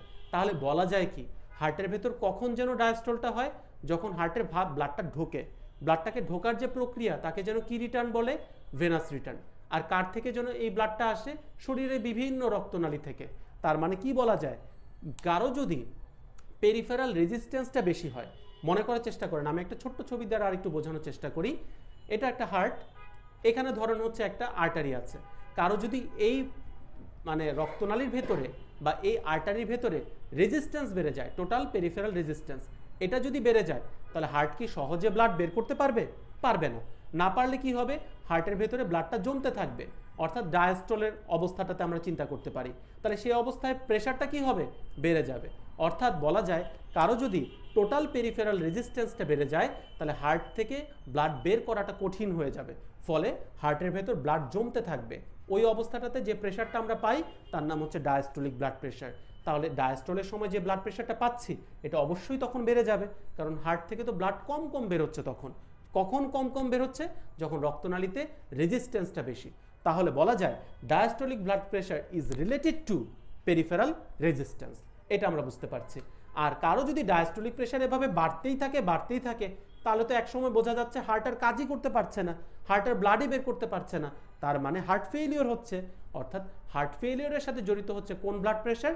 Diastolic blood pressure. এবার আপনারা আমাকে বলেন এই সিস্টোলিক ব্লাড প্রেশার আর ডায়াস্টোলিক ব্লাড প্রেশার পার্থক্যটা কি ছিল? Pulse pressure. নাম থেকে বোঝা যাচ্ছে একটা পালসের ভলিউমের সাথে যে প্রেশারটা জড়িত তার নামটাই হচ্ছে পালস প্রেশার। সবশেষে যেটা মনে রাখবেন, মিন আর্টেরিয়াল প্রেশার মানে কি পড়েছি আমরা? Diastolic blood pressure plus 1/3 of pulse pressure. আপনারাই বলেন তো দেখি, একটা কার্ডিয়াক সাইকেলে ডায়াস্টোল বেশি সময় ধরে থাকে নাকি সিস্টোল বেশি সময় ধরে থাকে? ডায়াস্টোল। তাহলে ডায়াস্টোল যদি বেশি সময় ধরে থাকে তাহলে যেই প্রেশারটার সাথে ডায়াস্টোলিক ব্লাড প্রেশারের সম্পর্কটা অনেক বেশি হবে, তাহলে আমরা বুঝতে পারবো যে ওই প্রেশারটা হার্টের কার্ডিয়াক সাইকেলটাকে ইন্ডিকেট করতেছে। আমি আরেকবার একটু বলি, কার্ডিয়াক সাইকেলের দুটি জিনিস, ডায়াস্টোল এবং সিস্টোল। আমরা জানি ডায়াস্টোলের পরিমাণ বেশি, সিস্টোলের পরিমাণ কম।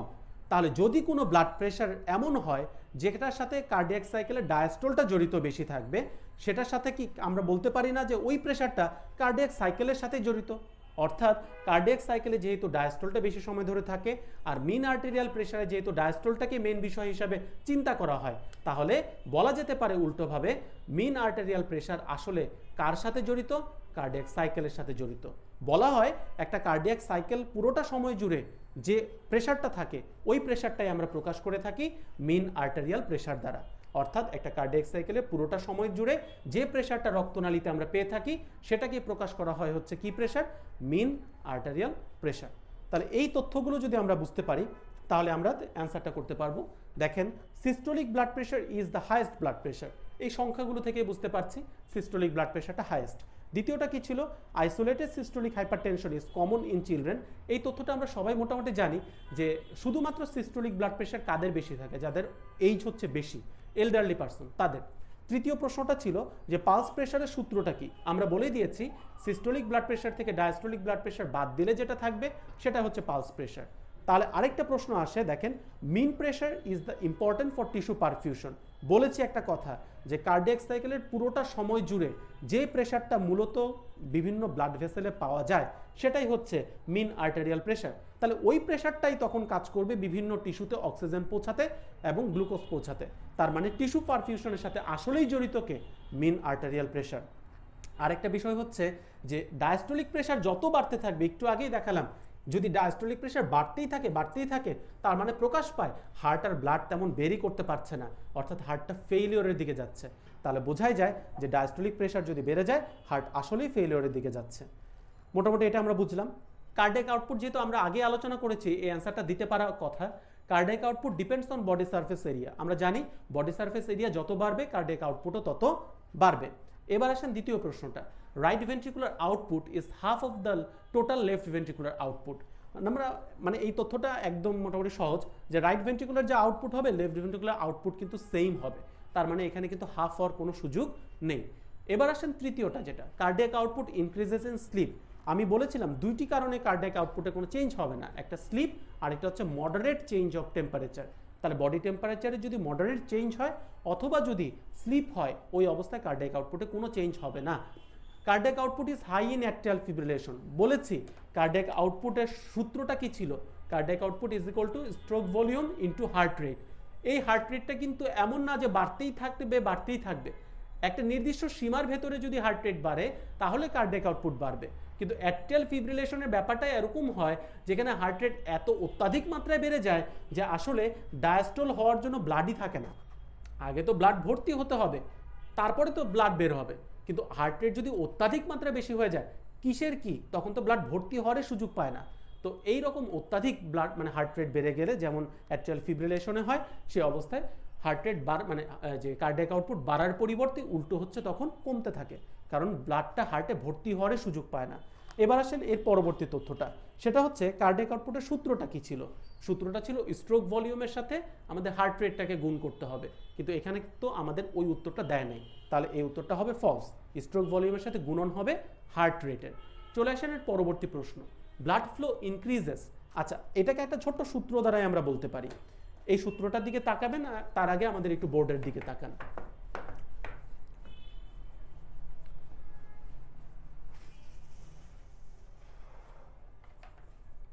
আচ্ছা, ধরেন এটা একটা ব্লাড ভেসেল।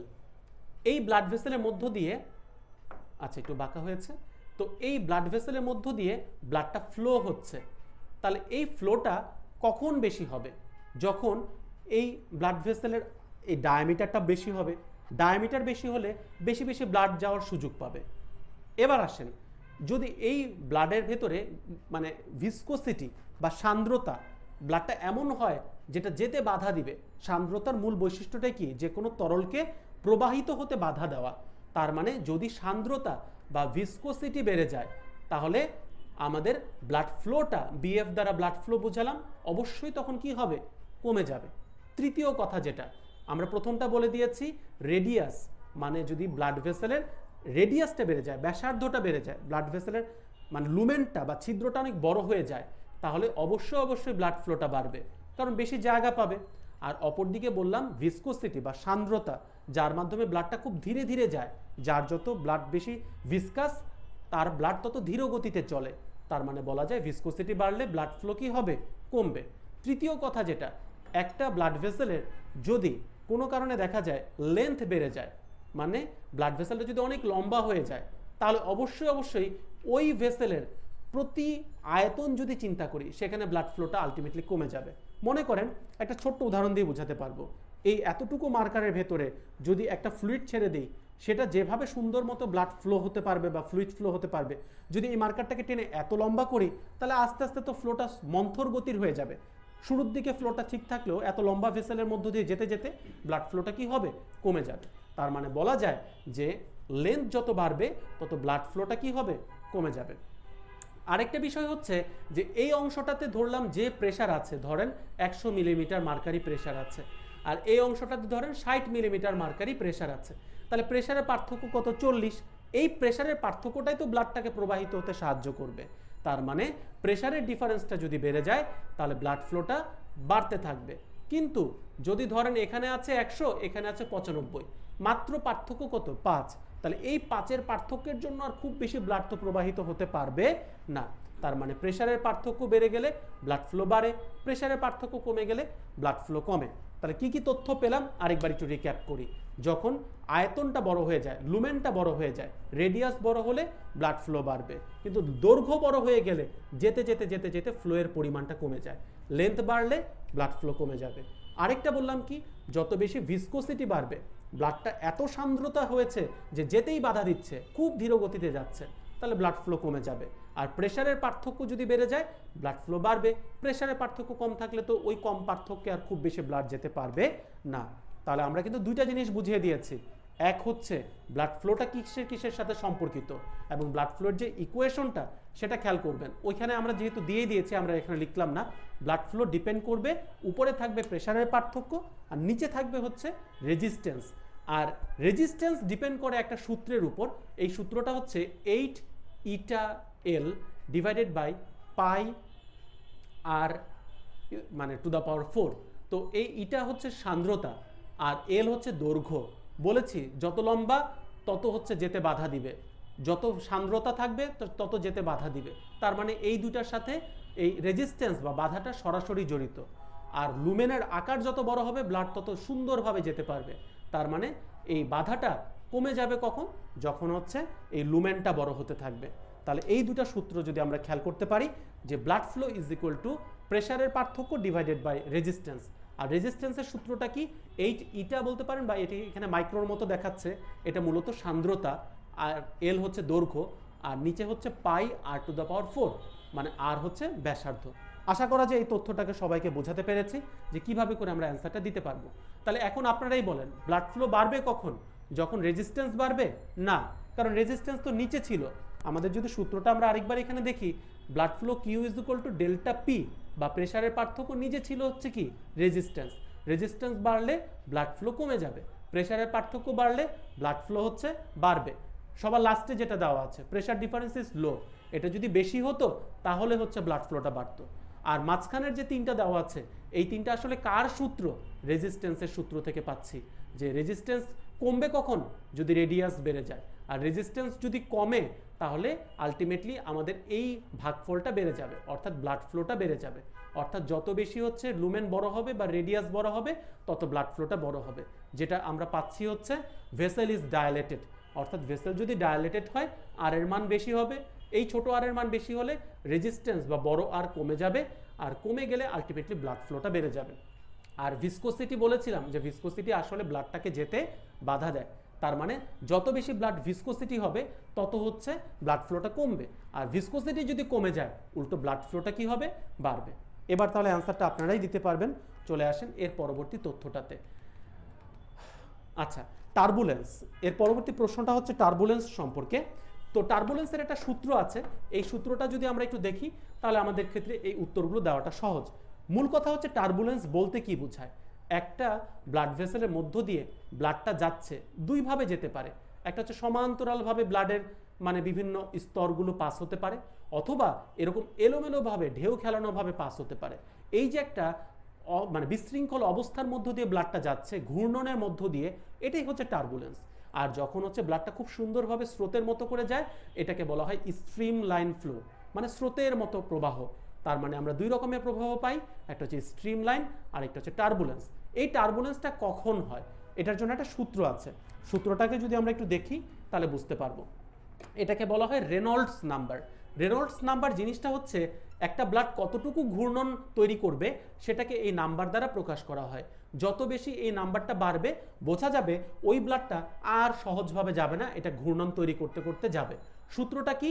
এই সূত্রটা হচ্ছে আমাদের ওখানেই দেখতে পাচ্ছি আমরা ডেনসিটি, তারপর হচ্ছে ডায়ামিটার, আর তার সাথে হচ্ছে আমাদের ভেলোসিটি, আর নিচে হচ্ছে আমাদের কি ভিসকোসিটি।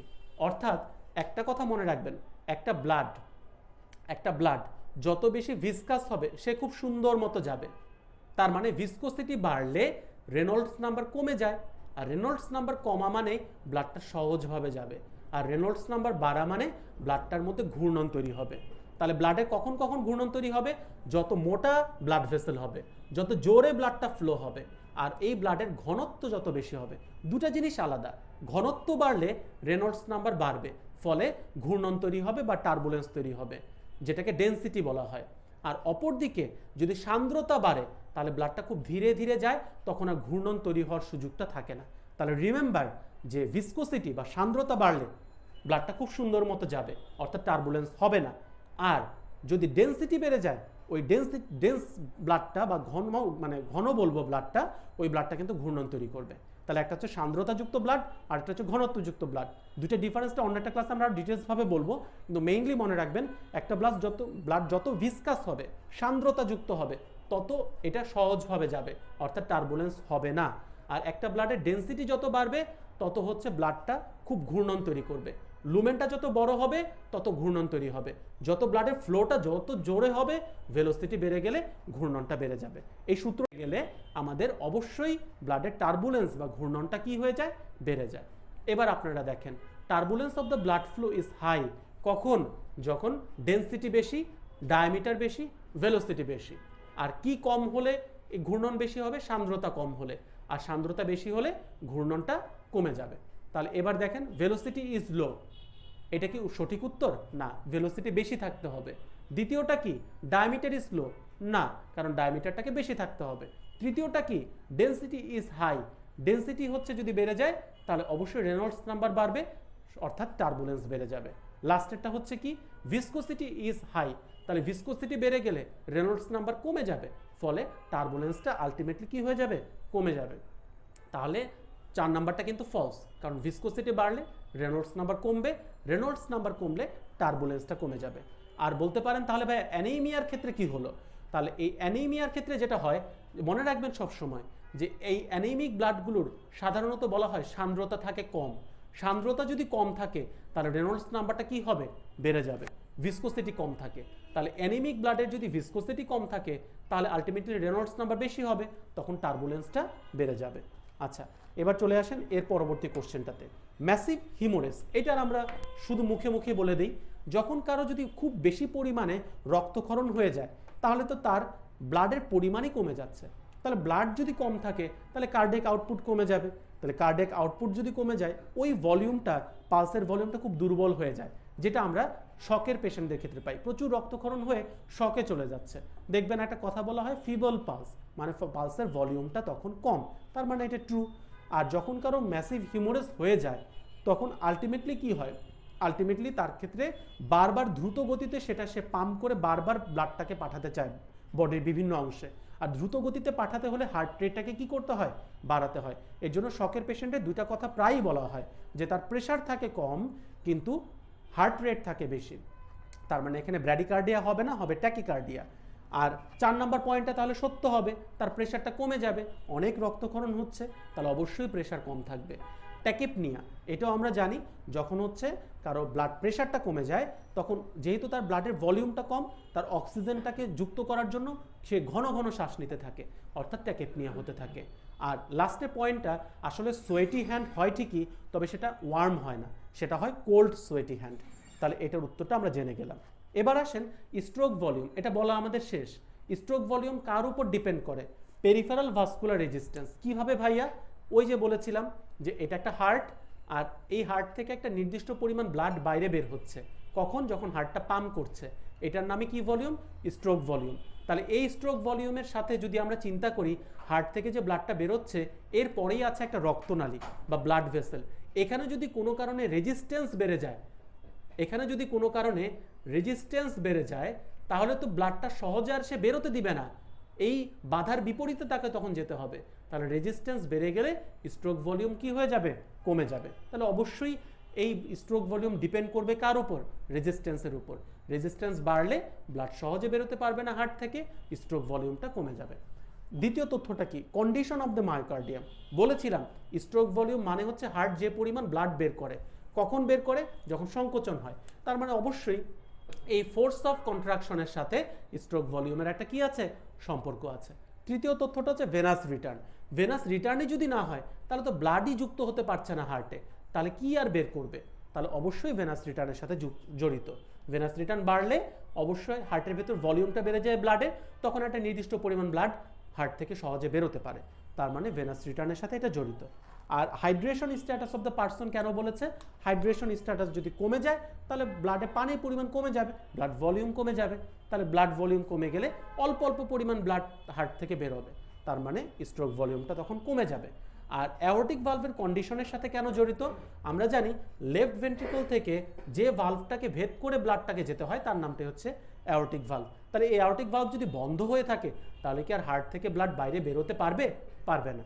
তার মানে অ্যাওর্টিক ভালভের সাথেও স্ট্রোক ভলিউমের একটা সম্পর্ক রয়েছে। চলে আসি এর পরবর্তী তথ্যটাতে, ফ্যাক্টর ইনক্রিজেস ভেনাস রিটার্ন। এটা পারা উচিত, আমি এর মধ্যে উত্তরগুলো দিয়ে দিয়েছি। ইন্সপিরেশনের সময় ভেনাস রিটার্ন বাড়বে, ডিহাইড্রেশনের সময় হচ্ছে যে, আচ্ছা এখানে যেহেতু উত্তরটা এইভাবে করে দেয় নাই, আমি একটু বলে দিই যে ভেনাস রিটার্ন ইন্সপিরেশনের সময় বাড়বে, কিন্তু যখন ডিহাইড্রেশন হবে তখন ব্লাডের ভলিউমটাই কম, তাহলে ওই ভলিউমটার কতটুকুই বা হার্টে যেতে পারবে, অর্থাৎ ভেনাস রিটার্ন কমে যাবে। এক্সারসাইজের সময় মাসেলগুলো জোরে জোরে পাম্প করতে থাকে, কাফ মাসেলও তাহলে পাম্প করবে, পায়ের কাফ মাসেলটা যদি জোরে জোরে পাম্প করে ব্লাডটাকে খুব দ্রুত হার্টের কাছে পৌঁছাতে পারবে, তার মানে ভেনাস রিটার্নটা বেড়ে যাবে। ভালসালভা ম্যানুভার হলে কি হয়, এক কথায় উত্তর হচ্ছে আমরা যখন হচ্ছে কোনো টয়লেটের সময় যে বেগটা দিয়ে থাকি, এই বেগটা দেওয়ার সময় যে ম্যানুভারটা করি এটা হচ্ছে ভালসালভা ম্যানুভার, অর্থাৎ তখন গ্লটিসটা বন্ধ থাকে, আর ওই বন্ধ গ্লটিসের বিপরীতে আমরা একটা নিঃশ্বাস ছাড়তে চাই, অর্থাৎ এক্সপিরেশন এগেইনস্ট ক্লোজড গ্লটিস। তো এই অবস্থায় যেটা হয়, হার্টের ভেতরে যে ইন্ট্রাথোরাসিক মানে লাংসের ভেতরে যে ইন্ট্রাথোরাসিক প্রেশার এটা তখন বেড়ে যায়, আর ইন্ট্রাথোরাসিক প্রেশার যদি বেড়ে যায় তাহলে ওই প্রেশারকে ভেদ করে হার্টের কাছে ব্লাড পৌঁছানোটা কঠিন হয়ে যায়, তখন ভেনাস রিটার্নটা কমে যাবে। তাই সারা জীবন মনে রাখবেন ভালসালভা ম্যানুভার মানে হচ্ছে গ্লটিস বন্ধ থাকা অবস্থায় আমি এক্সপিরেশন করছি, ওই অবস্থায় আমার ফুসফুসের ভেতর চাপ বেড়ে যাচ্ছে, যার ফলে ওই চাপকে ভেদ করে নিচ থেকে ব্লাড উপরে ওঠা কঠিন হয়ে যাচ্ছে, ভেনাস রিটার্নটা কমে যাচ্ছে। আর লাস্ট পয়েন্টটা হচ্ছে রাইট অ্যাট্রিয়াল প্রেশার। ওই যে আগেই বলেছি রাইট অ্যাট্রিয়ামে যদি আগে থেকেই ব্লাড দ্বারা ভর্তি থাকে কি আর নতুন করে ব্লাড যোগ হবে, এটার বিপরীতে তো ব্লাড যোগ করা খুব কঠিন হয়ে যাবে, তাই তখন রাইট অ্যাট্রিয়ালের ভলিউম বা প্রেশার যদি বেড়ে যায় তাহলে ভেনাস রিটার্ন অটোমেটিক কি হয়ে যাবে, কমে যাবে। চলে আসেন এর পরবর্তী তথ্যটাতে, যে which one of the following statements is true for ECG. আচ্ছা ইসিজির ক্ষেত্রে কয়েকটা তথ্য আমি একটু এখানে বলে দিই, ডিটেলস আমরা অন্য একটা ক্লাসে বলবো। মনে রাখবেন ইসিজির ভেতর যে আমরা পিওএফটা পেয়ে থাকি এটা হচ্ছে আমাদের অ্যাট্রিয়াল ডিপোলারাইজেশনের সাথে জড়িত। কিভাবে জড়িত আমরা পরবর্তীতে ডিটেলস বলবো, আজকে শুধু তথ্যগুলো বলে দিচ্ছি। অ্যাট্রিয়াল ডিপোলারাইজেশনের সাথে জড়িত হচ্ছে পিওএফ, আর ভেন্ট্রিকুলার ডিপোলারাইজেশনের সাথে জড়িত হচ্ছে কিউআরএস কমপ্লেক্স। তাহলে অ্যাট্রিয়াল ডিপোলারাইজেশনটা কোথায় গেল, অ্যাট্রিয়াল ডিপোলারাইজেশন হচ্ছে পিওএফ, ভেন্ট্রিকুলার ডিপোলারাইজেশন হচ্ছে কিউআরএস কমপ্লেক্স, আর ভেন্ট্রিকুলার রিপোলারাইজেশনটা হচ্ছে টিওএফ। অ্যাট্রিয়াল ডিপোলারাইজেশন, ভেন্ট্রিকুলার ডিপোলারাইজেশন এবং ভেন্ট্রিকুলার রিপোলারাইজেশন। তাহলে ভাইয়া এই ইউএফটা কি, সেপ্টাল রিপোলারাইজেশন, মানে পার্কিনজি ফাইবার যেগুলো রয়েছে আর সেপ্টামের কিছু অংশের রিপোলারাইজেশনটাকে ইন্ডিকেট করে থাকে হচ্ছে কোনটা, ইউএফ। আচ্ছা তাহলে অ্যাট্রিয়াল ডিপোলারাইজেশনটা পেলাম, রিপোলারাইজেশনটা কোথায় ছিল, এই কিউআরএস কমপ্লেক্সের মধ্যেই এটা ঢুকে পড়েছে, অর্থাৎ ভেন্ট্রিকুলার ডিপোলারাইজেশনের সাথেই নিহিত থাকে অ্যাট্রিয়াল রিপোলারাইজেশন। তাহলে এই কয়েকটা পয়েন্ট একটু আপনাদের খেয়াল রাখতে হবে। আর ডিউরেশনগুলো একটু মাথায় রাখবেন, বলা হয় পিওএফ এর ডিউরেশন হচ্ছে 0.12 থেকে 0.20, কিউআরএস কমপ্লেক্স হচ্ছে 0.20, আর এখানে হচ্ছে কিউটি ইন্টারভেল হচ্ছে বলা হয় 0.35 থেকে 0.45 মিলিসেকেন্ড। তো এই কয়েকটা তথ্য আমরা পরবর্তীতে ডিটেলস আরও বলা যাবে, যতটুকু আপাতত দরকার সেটা আমরা জেনে নিলাম। কোশ্চেনটাতে আসেন, এখানে কি বলেছে, low voltage ECG is seen in hypertension. মনে রাখবেন ইসিজির যে ওয়েভটা আমরা পাই, ধরেন এটা একটা ইসিজি ওয়েভ, এটা একটা পি ওয়েভ, এটা একটা কিউআরএস কমপ্লেক্স এবং এটা হচ্ছে টি ওয়েভ। তো আমরা যদি দেখতে পাই যে এরকম খুব ছোট ছোট ভোল্টেজের আমরা একটা ইসিজি পাচ্ছি, তাহলে এই রকম ইসিজি পাওয়ার কারণ কি কি? কারণ হচ্ছে 1 নাম্বার, যখন ভলিউম কমে যায়, হাইপোভলিমিয়া। দ্বিতীয়ত, পেশেন্ট যখন দেখা যায় যে শকে থাকে, অর্থাৎ তার তখন ব্লাডের ভলিউমটা খুব কম থাকে। তৃতীয়ত হচ্ছে ওই পেশেন্ট খুব মোটা, তার ইসিজি লিডগুলো হার্টকে ঠিকমতো বোঝার জন্য কারেন্ট সিগন্যালই পৌঁছাতে পারছে না, অর্থাৎ ওখান থেকে সিগন্যালগুলো ভালোভাবে আমাদের ট্রেসিং পেপারে উঠছে না। তারপরে হচ্ছে যদি কোনো কারণে ফুসফুসের ভেতর খুব বেশি পরিমাণে বাতাস জমা থাকে, তাহলে ওই বাতাসটা হার্টের লিড থেকে যে কারেন্টের ফ্লোটা হয় সেটাকে বুঝতে অসুবিধা তৈরি করবে, অর্থাৎ এমফাইসেমা যদি থাকে।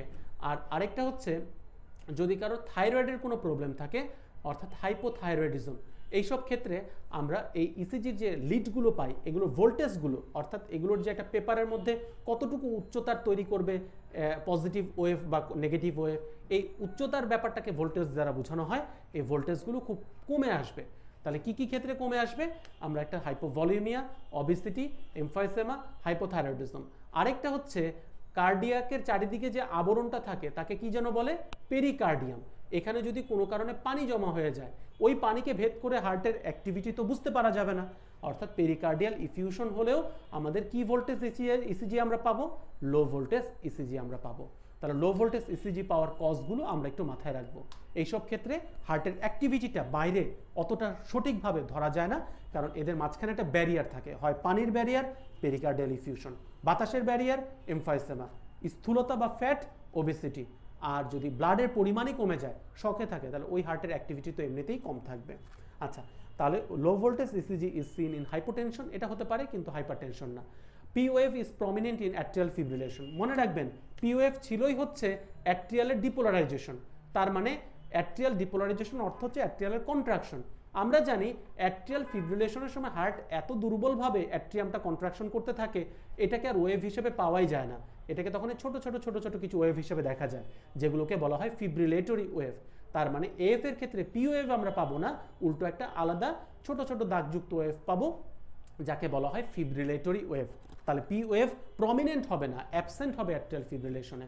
ওই সময়টাতে এত স্পষ্ট ওয়েভ পাওয়া যায় না, তার পরিবর্তে ছোট ছোট কিছু ওয়েভ পাওয়া যায়। তৃতীয় প্রশ্নটা হচ্ছে tall T is a feature of MI. মনে রাখবেন টলটি দুই রকম হয়, এটা ধরলাম পি ওয়েভ, এটা ধরলাম কিউআরএস, আর এটা ধরলাম হচ্ছে, আচ্ছা কিউআরএসটা একটু ছোট করে দিই, এটা পি ওয়েভ, এটা কিউআরএস কমপ্লেক্স, আর এটা ধরলাম টি ওয়েভ। মনে রাখবেন এই টি ওয়েভটা যদি ন্যারো বেসড হয়, টলটি হয়, তাহলে হাইপার ক্যালেমিয়া। তাহলে কি ক্যালেমিয়া? Hyperkalemia. আর ব্রড বেস টলটি, এটা হচ্ছে এমআই এর ফিচার। এটাকে আরেক কথায় বলা হয় হাইপার অ্যাকিউট টি। তার মানে হাইপার অ্যাকিউট টি এর ক্ষেত্রে আমাদের উদ্দেশ্যটা হচ্ছে কোন কন্ডিশনটাকে বোঝানো? এমআই। আর ন্যারো বেস টলটি, এটা আমরা কখন পাবো? হাইপার ক্যালেমিয়ার ক্ষেত্রে। তাহলে tall T is a feature of MI, এটা আসলে সত্য। আর Q wave indicates atrial septal depolarization. মনে রাখবেন এই যে কিউআরএস কমপ্লেক্সটা আমরা পাই, তো এটার মধ্যে কিউটা হচ্ছে সেপ্টাল ডিপোলারাইজেশনের জন্য, আরটা হচ্ছে ভেন্ট্রিকুলার ডিপোলারাইজেশনের জন্য, আর এসটা হচ্ছে আমাদের বলা হয় যে posterior wall of the left ventricle, left ভেন্ট্রিকলের পোস্টেরিয়র যে পোর্শনটা থাকে ওইটার ডিপোলারাইজেশনের জন্য পাওয়া যায় হচ্ছে S wave. Septal depolarization, ventricular depolarization, depolarization of the posterior wall of left ventricle, Q R S. তাহলে এইভাবে করে আমরা তিনটা ওয়েভ পেয়ে থাকি। তাহলে 4 নম্বর কথাটা আসলেই সত্য। লাস্ট পয়েন্টটা হচ্ছে T wave indicates atrial systole. তাহলে টি ওয়েভ দ্বারা অ্যাট্রিয়াল সিস্টোল বোঝায় না, অ্যাট্রিয়াল সিস্টোল বোঝায় কোন ওয়েভ দ্বারা? পি ওয়েভ দ্বারা।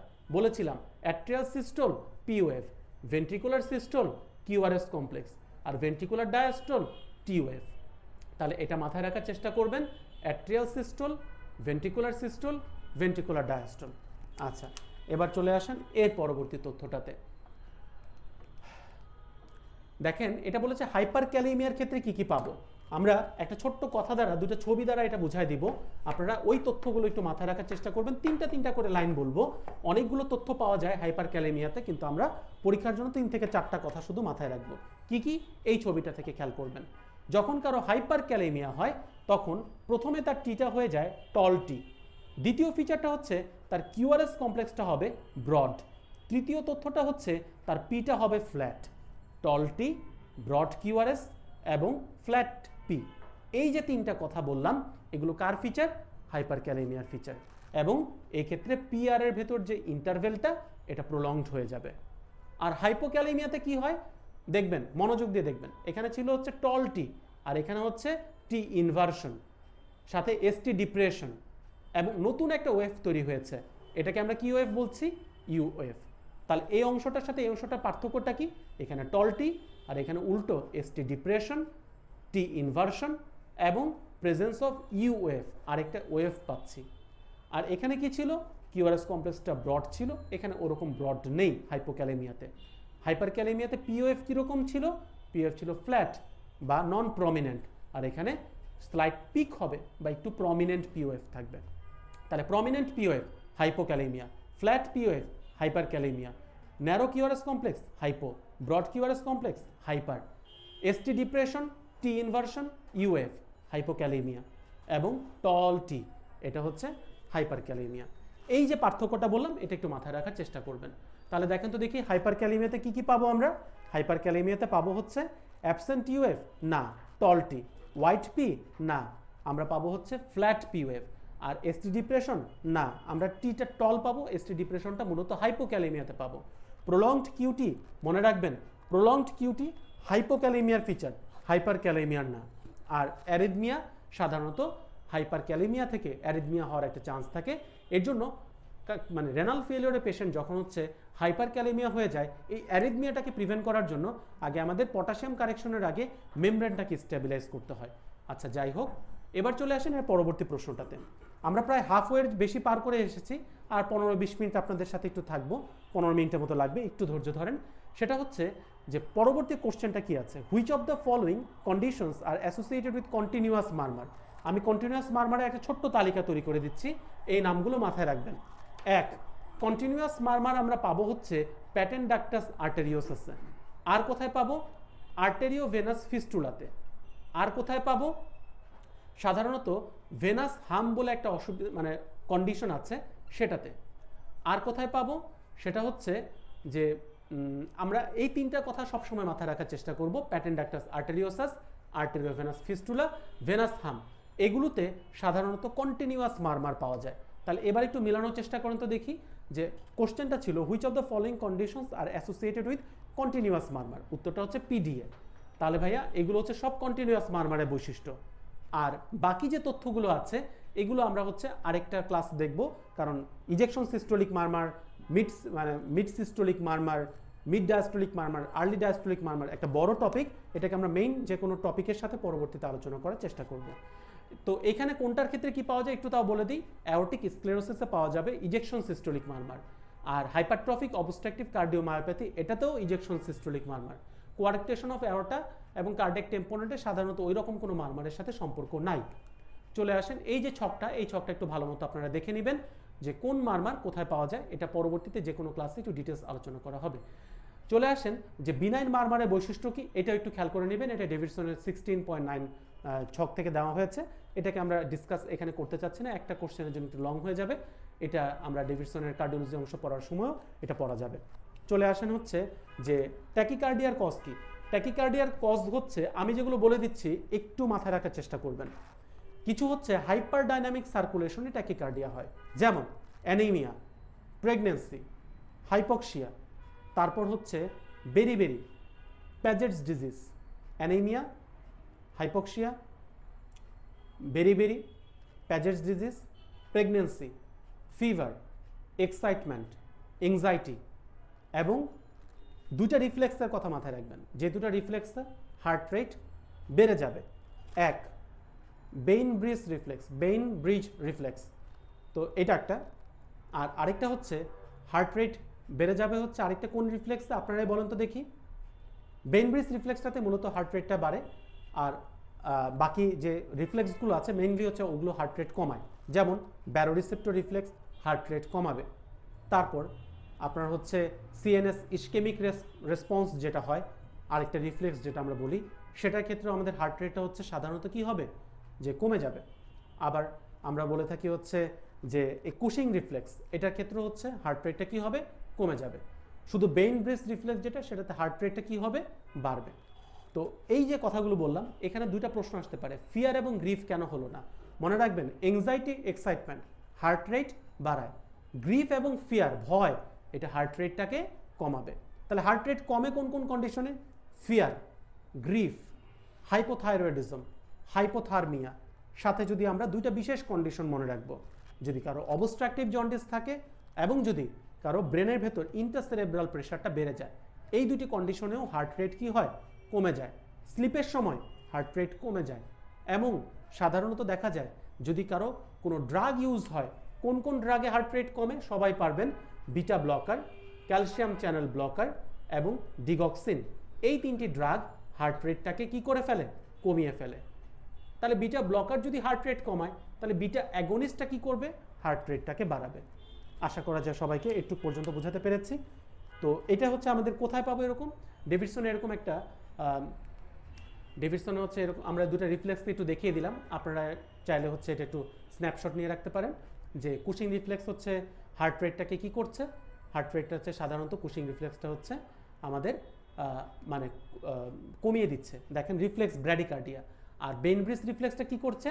ট্যাকিকার্ডিয়া। আমি বলেছিলাম বেইনব্রিজ রিফ্লেক্স হচ্ছে ট্যাকিকার্ডিয়া করবে আর কুশিং রিফ্লেক্স হচ্ছে ব্র্যাডিকার্ডিয়া করবে। এই যে আমরা একটা চার্ট দেখতে পাচ্ছি, এই চার্টটা একটু ভালো মতো মনে রাখার চেষ্টা করবেন। আচ্ছা, এখন আসেন 15 নম্বর কোশ্চেন, যে following statements are true for the JVP. তাহলে জেভিপির ক্ষেত্রে আমরা ইতিমধ্যে জেভিপি পড়ে ফেলেছি, আপনারা এবার বলবেন এওএফ হচ্ছে জায়ান্ট হয় কখন? ট্রাইকাসপিড স্টেনোসিসে। সত্য। আরেকটা কোন কন্ডিশনে এওএফটা বড় হয়ে যায়? পালমোনারি স্টেনোসিস যদি হয়। আচ্ছা, ভিওএফটা জায়ান্ট হয় কখন? মনে রাখবেন সব সময় এওএফ জায়ান্ট হয় বা এওএফ বেড়ে যায় ট্রাইকাসপিড স্টেনোসিস, পালমোনারি স্টেনোসিস। আর ভিওএফটা বেড়ে যাবে একটা বিশেষ কন্ডিশনে, ট্রাইকাসপিড রিগার্জিটেশন। আর এওএফ পাওয়া যাবে না কখন? অ্যাট্রিয়াল ফিব্রিলেশনের ক্ষেত্রে এওএফ পাওয়া যাবে না। আর ক্যানন ওয়েভ বা অনেক বড় এওএফ, যেটা স্বাভাবিক এওএফ যতটুকু বড় হয় তার চেয়েও বেশি, তো এই ক্যানন ওয়েভটা পাওয়া যাবে হচ্ছে কমপ্লিট হার্ট ব্লকের ক্ষেত্রে। এই যে একটা চার্ট দিলাম, এখান থেকে প্রায়ই প্রশ্ন পাবেন। এওএফ কখন থাকবে না, কখন হচ্ছে বেড়ে যাবে, আর ভিওএফ কখন হচ্ছে বেড়ে যাবে, আর হচ্ছে ক্যানন ওয়েভ কখন পারবো। পরবর্তী যে আমরা যে পরবর্তী প্রশ্নটা দেখব সেটা হচ্ছে সেকেন্ড হার্ট সাউন্ডের সাথে জড়িত। আমরা যদি একটু বোর্ডটার দিকে দেখি, মনে রাখবেন ফার্স্ট হার্ট সাউন্ডটা কখন তৈরি হয়? দুইটা বিশেষ ভালভ বন্ধ হওয়ার সময় তৈরি হয়, একটা হচ্ছে ট্রাইকাসপিড আর আরেকটা হচ্ছে মাইট্রাল ভালভ। তার মানে ট্রাইকাসপিড আর মাইট্রাল ভালভটা বন্ধ হলে তৈরি হবে ফার্স্ট হার্ট সাউন্ড, আর পালমোনারি বা অ্যাওর্টিক ভালভটা বন্ধ হলে তৈরি হবে সেকেন্ড হার্ট সাউন্ড। মনে রাখবেন সব সময় যে ফার্স্ট হার্ট সাউন্ডের ডিউরেশনটা হয় একটু বেশি, কিন্তু সেকেন্ড হার্ট সাউন্ডের ডিউরেশনটা হবে একটু কম। আর ফার্স্ট হার্ট সাউন্ডের ইন্টেন্সিটি বা সাউন্ডের যে একটা ইন্টেন্সিটি বা উচ্চতা, এটা হবে একটু কম। সেকেন্ড হার্ট সাউন্ডের ইন্টেন্সিটিটা হবে একটু বেশি। ডিউরেশন বেশি, ইন্টেন্সিটি কম, ফার্স্ট হার্ট সাউন্ড। ডিউরেশন কম, ইন্টেন্সিটি বেশি, এটা হচ্ছে সেকেন্ড হার্ট সাউন্ড। এটা হচ্ছে লাব আর এটাকে বলা হয় ডাব। এবার আসেন ফার্স্ট হার্ট সাউন্ডটা কখন হচ্ছে খুব জোরে শুনতে পারা যায়? সাধারণত মাইট্রাল স্টেনোসিস এবং হাইপার ডাইনামিক সার্কুলেশন, যখন ব্লাডটা খুব বেশি বেশি করে হার্টের মধ্য দিয়ে সার্কুলেশন হয়। কি কি কন্ডিশন? ওই একই কথা, anaemia, pregnancy, fever, thyrotoxicosis, Paget's disease. এইসব ক্ষেত্রে ফার্স্ট হার্ট সাউন্ডটা কি হবে? লাউড হবে। তাহলে ফার্স্ট হার্ট সাউন্ডটা কখন স্লো হয়ে যাবে? বুঝতেই পারা যাবে না। এমআর আর এলভিএফ, মাইট্রাল রিগার্জিটেশন আর লেফট ভেন্ট্রিকুলার ফেলিওর। এবার আসেন সেকেন্ড হার্ট সাউন্ড থেকে কি কি প্রশ্ন আসে। সেকেন্ড হার্ট সাউন্ড কখন বেশি জোরে শুনতে পাবো? একটা হচ্ছে pulmonary hypertension, systemic hypertension. Second heart sound কখন ধীরে শুনতে পাবো বা অল্পভাবে শুনতে পাবো? Aortic regurgitation. এবার আসেন ফার্স্ট হার্ট সাউন্ডে কোনো স্প্লিটিং নাই, শব্দটা কোনো ভেঙে ভেঙে আসবে না, কিন্তু সেকেন্ড হার্ট সাউন্ডে একটা স্প্লিটিং আছে। এই স্প্লিটিংটা হয় কেন? আগে বন্ধ হয় অ্যাওর্টিক ভালভ, পরে বন্ধ হয় পালমোনারি ভালভ। তার মানে আগে অ্যাওর্টিক ভালভটা বন্ধ হয়ে যাচ্ছে, পরে পালমোনারি ভালভটা বন্ধ হয়ে যাচ্ছে, কিন্তু এখানে দুইটাই একসাথে বন্ধ হচ্ছে। তাই এখানে কোনো স্প্লিটিং নাই, কিন্তু এখানে স্প্লিটিং আছে। তাহলে আগে কে বন্ধ হচ্ছে? অ্যাওর্টিক। পরে কে বন্ধ হচ্ছে? পালমোনারি। তো এই স্প্লিটিংটা বেড়ে যায় কখন? একটা বিশেষ অসুবিধাতে, এএসডি, অ্যাট্রিয়াল সেপ্টাল ডিফেক্ট, এবং এমনভাবে বেড়ে যায় যে পুরো কার্ডিয়াক সাইকেল জুড়েই এই স্প্লিটিংটা খুব ভালোভাবে বোঝা যায়। এই জন্য বলা হয় ওয়াইড স্প্লিটিং এবং ফিক্সড স্প্লিটিং। অপরদিকে স্প্লিটিং ঠিক আছে, স্প্লিটিং হচ্ছে, কিন্তু ওয়াইডও হচ্ছে কিন্তু ফিক্সড হচ্ছে না, তখন কোনটা রাইট বান্ডেলে যদি কোনো মানে ব্লক থাকে, যেটাকে RBBB বলা হয়, right bundle branch block, right ventricular hypertrophy, pulmonary stenosis, এইসব কন্ডিশনে রাইট ভেন্ট্রিকল থেকে ব্লাডটা পালমোনারি আর্টারিতে সহজে যেতে পারে না, যার ফলে এমনিতেই তো A2 আগে বন্ধ হচ্ছে, P2 পরে বন্ধ হচ্ছে, এইসব ক্ষেত্রে P2 বন্ধ হতে আরেকটু সময় লাগে, যার কারণে স্প্লিটিংটা আরেকটু বেড়ে যায়। কোনো কারণে যদি P2 আগে বন্ধ হয়ে যাচ্ছে, A2 বন্ধ হচ্ছে না, তাহলে উল্টোটা হচ্ছে, এটাকে বলা হবে রিভার্স স্প্লিটিং। তাহলে কখন অ্যাওর্টিক ভালভটা ঠিকমতো বন্ধ হতে পারছে না, অ্যাওর্টিক স্টেনোসিস থাকলে, অথবা লেফট বান্ডেলের যদি কোনো ব্রাঞ্চে ব্লক থাকে, লেফট সাইডের ঘটনাটা, লেফট মানে ভেন্ট্রিকলটা সহজে কন্ট্রাক্ট করতে পারবে না, এবং যদি একটা বিশেষ রোগ থাকে HOCM, হাইপারট্রফিক অবস্ট্রাকটিভ কার্ডিওমায়োপ্যাথি, এইসব ক্ষেত্রে P2 আগেই বন্ধ হয়ে যাবে, কিন্তু A2 আর বন্ধ হতে সহজে পারবে না, এর জন্য reverse splitting. Third heart sound normally একটা ইয়াং অ্যাডাল্টের ক্ষেত্রে পাবেন, এমনকি যাদের হচ্ছে হেলদি অ্যাডাল্ট তাদের ক্ষেত্রে আপনি মানে মানে মানে ইয়াং অ্যাডাল্টদের ক্ষেত্রে, বা বলা যেতে পারে যে হচ্ছে মানে ইয়াং পার্সন যারা মোটামুটি হেলদি, তাদের ক্ষেত্রে আপনি থার্ড হার্ট সাউন্ড পেতে পারেন। কিন্তু প্যাথোলজিক্যাল কিছু কিছু ক্ষেত্রেও আপনি থার্ড হার্ট সাউন্ড পাবেন, সেটা হচ্ছে হার্ট ফেলিওর যদি হয়ে যায়, কারো যদি হার্ট ফেলিওর হয় তখনও আপনি থার্ড হার্ট সাউন্ডটা পাবেন, এবং এটার আরেকটা নাম হচ্ছে গ্যালোপ রিদম। এবং আরেকটা কন্ডিশন আছে, থার্ড হার্ট সাউন্ড পাবেন যদি মাইট্রাল রিগার্জিটেশন হয়, ট্রাইকাসপিড রিগার্জিটেশন হয়, এইসব কন্ডিশনে আপনি প্যাথোলজিক্যাল থার্ড হার্ট সাউন্ড পাবেন। আর প্রেগনেন্সি আর ইয়াং অ্যাডাল্টদের ক্ষেত্রে ফিজিওলজিক্যালি আপনি থার্ড হার্ট সাউন্ড পেয়ে যাবেন। এবার আসেন fourth heart sound. Fourth heart সাউন্ডটা তৈরি হয় একটা বিশেষ কারণে, যখন অ্যাট্রিয়ামটা কন্ট্রাকশন করে, ওই অ্যাট্রিয়ামটা সংকোচনের কারণেই ফোর্থ হার্ট সাউন্ডটা তৈরি হয়। এবং এটা কখন পাবেন, সাধারণত বলা হয় HOCM অথবা লেফট ভেন্ট্রিকুলার হাইপারট্রফি, এই দুটি কন্ডিশনে ফোর্থ হার্ট সাউন্ড পাওয়া যায়। তো এই সবগুলোকে আপনি একটা ছকে পাবেন, আচ্ছা এই ছকটা আপনারা যদি ভালো মতো পড়েন, তাহলে এই ছকটার মধ্যে কিন্তু এই সব কোশ্চেনগুলোর অ্যান্সার দেওয়া আছে। এটা ডেভিডসনের ছক 16.2, এই ছকটা একটু ভালো মতো দেখার চেষ্টা করবেন। আচ্ছা, এর পরবর্তী প্রশ্নটা হচ্ছে, এটা আমরা মুখে মুখে বলে ফেলতে পারবো, রাইট হার্ট ফেলিওরের সাইন কী কী? বলা হয় তিনটা, রেইজড জেভিপি, টেন্ডার হেপাটোমেগালি মানে কনজেস্টিভ হেপাটোপ্যাথি, আর হচ্ছে ডিপেন্ডেন্ট ইডিমা, পায়ে যদি ইডিমা হয়, জেভিপি বেড়ে গেল, হেপাটিক কনজেশন হলো, আর পায়ে ইডিমা হলো ডিপেন্ডেন্ট, এটা হচ্ছে রাইট হার্ট ফেলিওরের সাইন। একই সাথে কনজেস্টিভ গ্যাস্ট্রোপ্যাথিটাকেও ধরা হয়, মানে স্টোমাকের ভেতরেও ব্লাডের পুলিং হয়। স্ক্রোটাল ইডিমাটা ডিপেন্ডেন্ট ইডিমার অংশ হিসেবে আমরা পাই, যখন ইডিমাটা বাড়তে থাকে তখন এক পর্যায়ে স্ক্রোটাল ইডিমা পর্যন্ত চলে আসে। এবং এই যে একই কারণে কনজেস্টিভ গ্যাস্ট্রোপ্যাথি হয়, ওই একই কারণে কনজেশনের কারণেই স্প্লিনটা বড় হয়ে যায়। তার মানে লিভার বড় হয়ে যাওয়া, স্প্লিন বড় হয়ে যাওয়া, একই সাথে হচ্ছে স্টোমাকের কনজেশন হওয়া, এগুলো সব রাইট হার্ট ফেলিওরের সাইন। সাথে জেভিপি বাড়বে আর ইডিমাটা তৈরি হবে। তাহলে লেফট হার্ট ফেলিওরের সাইন কি? লেফট হার্ট ফেলিওরের সাইনটা আমরা একবারেই বলে ফেলি, সেটা হচ্ছে যদি এই যে থার্ড হার্ট সাউন্ড আমরা পাই, গ্যালোপ রিদম যেটাকে বলা হয়, এটা হচ্ছে লেফট হার্ট ফেলিওরের সাইন। যদি বেজাল ক্রেপিটেশন পাই, লাংসের ভেতর বেজাল ক্রিপিটেশন পাই, সেটা থার্ড হার্ট সাউন্ডের মানে লেফট ভেন্ট্রিকুলার ফেলিওরের একটা সাইন। তাহলে একটা বললাম থার্ড হার্ট সাউন্ড, দ্বিতীয়টা বললাম হচ্ছে বাইল্যাটারাল বেজাল ক্রিপিটেশন, লাংসে অসকালটেট করে ক্রিপিটেশন পাচ্ছেন বেজাল জোনে। আর তৃতীয়টা হচ্ছে যে আপনার সাধারণত বলা হয় যে হাইপারটেনশন হতে পারে, সিস্টেমিক হাইপারটেনশন হতে পারে, এইসব হচ্ছে থার্ড হার্ট ফেলিওরের একটা গুরুত্বপূর্ণ সাইন। তো এই কথাগুলো একটু মাথায় রাখার চেষ্টা করবেন। তো এবার চলে আসেন হচ্ছে রিউম্যাটিক ফিভারের ডায়াগনস্টিক ক্রাইটেরিয়াতে মেজর ক্রাইটেরিয়া কোনটা। এটা একটা ক্রাইটেরিয়া থেকে দিয়েছে, তাই এটা নিয়ে বেশি আর কিছু বলার নেই। যে জোন্স ক্রাইটেরিয়া, যেটা মেজর ম্যানিফেস্টেশনে আসলে ছিল পলি আর্থ্রাইটিস, আর এখানে ছিল পলি আর্থ্রালজিয়া। তাই প্রথম অ্যান্সারটা কারো কারো ভুল হতে পারে, মনে রাখবেন পলি আর্থ্রালজিয়া আর আর্থ্রাইটিস এক জিনিস না। ইনফ্ল্যামেশন অফ মাল্টিপল জয়েন্ট এটা হচ্ছে পলি আর্থ্রাইটিস, আর পেইন অফ মাল্টিপল জয়েন্ট এটা হচ্ছে পলি আর্থ্রালজিয়া। কার্ডাইটিস এটা অবশ্যই একটা মেজর ক্রাইটেরিয়া। ফিভারটা দেখবেন, ফিভারটা কিন্তু হচ্ছে মাইনর ক্রাইটেরিয়াতে আছে। আর ইরাইথেমা নোডুসাম এটা হচ্ছে আমাদের খেয়াল করে দেখেন, আসলে ইরাইথেমা হচ্ছে নোডুসাম না, ইরাইথেমা মার্জিনেটাম। তো এটা একটু খেয়াল করার চেষ্টা করবেন, এরকম মাঝে মাঝে একটু ভুল দিয়ে দেয়। আর positive culture from the throat swab এটা আসলে হচ্ছে মেজর ও মাইনরও না, এটা মূলত হচ্ছে একটা প্লাস ক্রাইটেরিয়া। তাই এই জোন্স ক্রাইটেরিয়াটাকে একটু ভালো মতো দেখার চেষ্টা করবেন। তো সেকেন্ডারি কজ অফ হাইপারটেনশন এটাও একটা ডেভিডসনের ছক থেকে দিয়েছে। এই যে এই ছকটা 16.65, এটি একটু ভালো মতো দেখার চেষ্টা করবেন। মূলত বলা হয় যত এন্ডোক্রাইন কজ আছে, রেনাল কজ আছে, ভাস্কুলার কজ আছে, এগুলো সব হচ্ছে সেকেন্ডারি হাইপারটেনশনের সাথে জড়িত। যেমন acromegaly, hypothyroidism, hyperthyroidism, hyper parathyroidism, Cushing syndrome, কন সিনড্রোম। দেখেন এই ছকটাকে একটু ভালো মতো খেয়াল করলেই এই ছক থেকে সাধারণত প্রশ্নটা আসে এবং উত্তরটা এখান থেকে আপনারা পেয়ে যাবেন। একটা বিশেষ ড্রাগ হচ্ছে সেকেন্ডারি হাইপারটেনশন করে, ওসিপি, আরেকটা হচ্ছে স্টেরয়েড। যদি আমরা স্টেরয়েড কেউ খেয়ে থাকি সেখান থেকেও সেকেন্ডারি হাইপারটেনশন হয়। তো এই ছকটা আমরা দেখলাম। এবার আসে 20 নম্বর প্রশ্ন। লেফট হার্ট ফেলিওরের সাথে আমরা বলে ফেলেছি তিনটা জিনিস আমরা মনে রাখবো: ট্যাকিকার্ডিয়া, থার্ড হার্ট সাউন্ড বা গ্যালোপ্রিদম, আর সাথে হচ্ছে বায়োল্যাটারাল বেজাল ক্রিপিটেশন। তো যখনই লাংসের ভেতরে ব্লাড মানে বলা যায় যে কনজেশন হবে, লেফট হার্ট ব্লাডটাকে পাঠাতে পারছে না, উল্টোভাবে ব্যাকফ্লো হয়ে লাংসে জমা হয়ে যাচ্ছে, তাই লাংসে পালমোনারি ইডিমা হবে এবং একই সাথে বেজাল জোনে কিছু ক্রিপিটেশন পাবো। তাহলে লাংসের ক্ষেত্রে তিনটা জিনিস হবে: এক হচ্ছে ব্লাড জমে গেছে অর্থাৎ পালমোনারি ইডিমা, এবং সেখান থেকে ব্লাড জমে গেলে কি হবে, অক্সিজেন তো আর ট্রান্সমিট হয়ে মানে ফ্লো হতে পারছে না, তাহলে সায়ানোসিস হবে। একই সাথে হচ্ছে বায়োল্যাটারাল বেজাল ক্রিপিটেশন পাচ্ছেন। এই তিনটা সাইন তাই লেফট হার্ট ফেলিওরের সাথে জড়িত।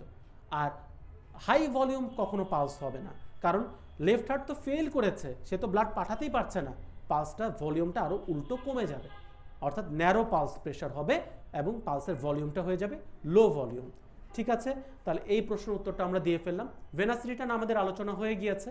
আমরা জানি ভালসালভা ম্যানুভার হচ্ছে কোনটি, ক্লোজড গ্লটিস, গ্লটিসটা বন্ধ থাকবে, ওই অবস্থায় এক্সপিরেশন হচ্ছে, অর্থাৎ এভাবে করে কুতুনি যেটাকে আমরা বলি। তো এই অবস্থায় দুই পাশের লাংসের উপর প্রেশারটা বেড়ে যায়, বেড়ে গেলে নিচ থেকে ব্লাডটা উঠে আর হার্ট পর্যন্ত আসতে পারে না, তার ফলে ভালসালভা ম্যানুভারে ভেনাস রিটার্ন বাড়বে না, উল্টো হবে কি, কমবে।